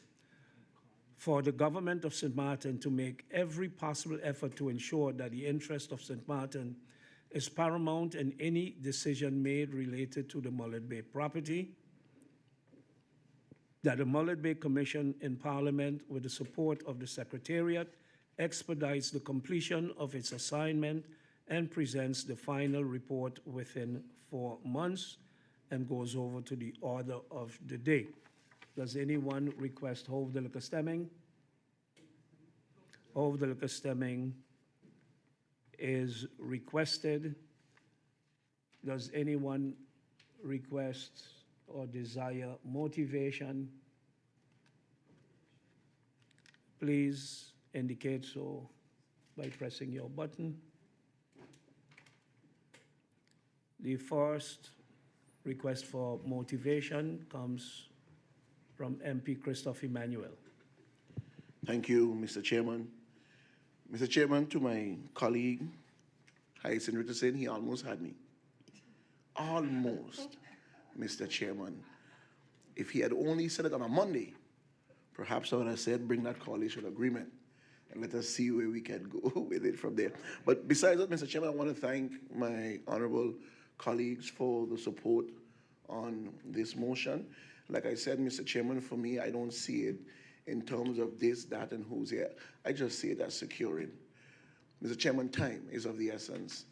Time that we don't have. And like I said, it's 28 years.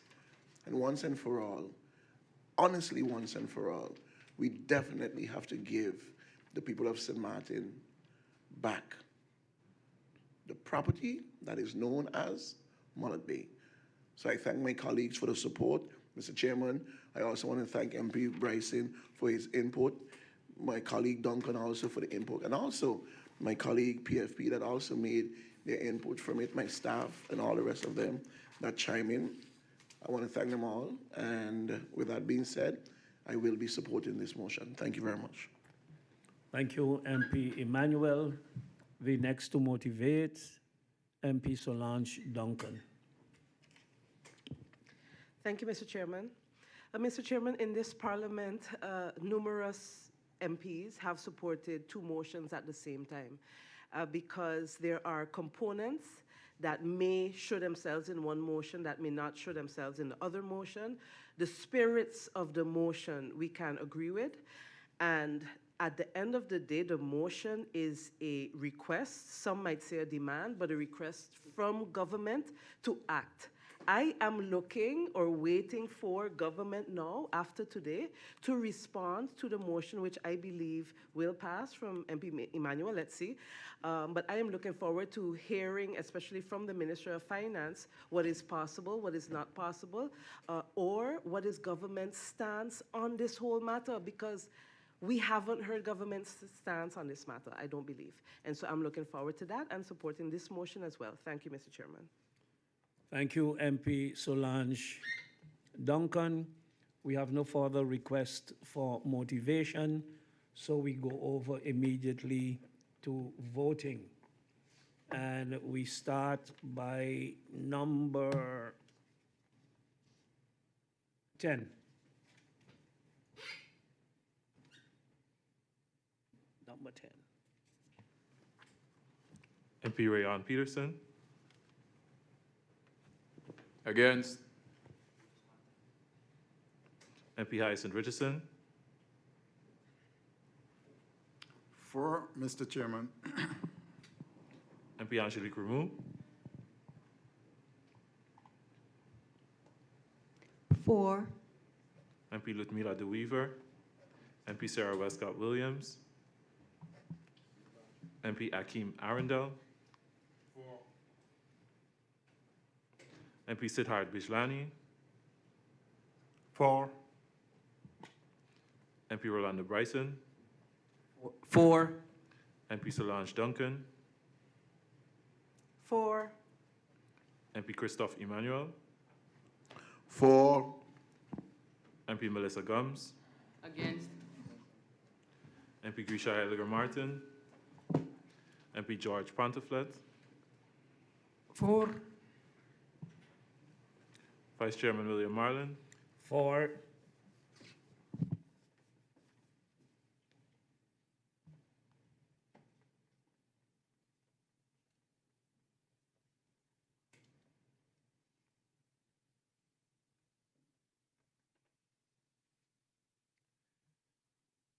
We have 11 votes that have been cast, 9 for and 2 against the draft motion number 2 submitted by MP Emmanuel Gums. My apologies. Christophe Emmanuel. Emmanuel Gums is my good friend who's deceased. Emmanuel Gums is deceased.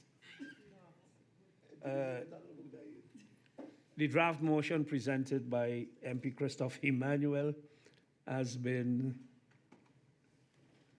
accepted with 5 votes, 9 votes for and 2 votes against. We now go over to the final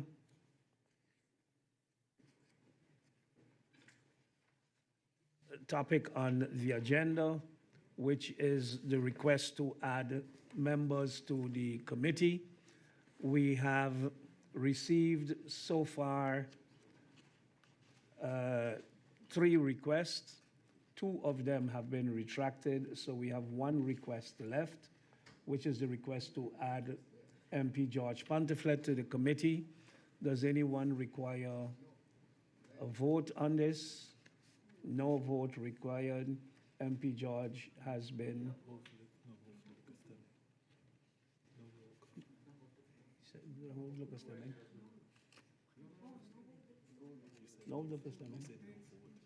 Oh. Sorry, any voice vote, any hoofdelijke stemming was not required. So we go over to congratulating MP Pontiflet for joining the committee, and we look forward to the committee presenting its final report soonest. But we hope also that in the interim, we will get an update as to how far the committee has reached. We have come to the end of the deliberations for today. I thank you all, and those attending the training session. You don't have much left. The decision that was taken to add MP George Pontiflet will be made known to the public in the National Gazette in accordance with paragraph 2 and 4 of Article 2 of the National Ordinance Parliamentary Inquiry. Ladies and gentlemen, we have come to the end of this meeting. I thank you all for your participation, and I hereby close this meeting.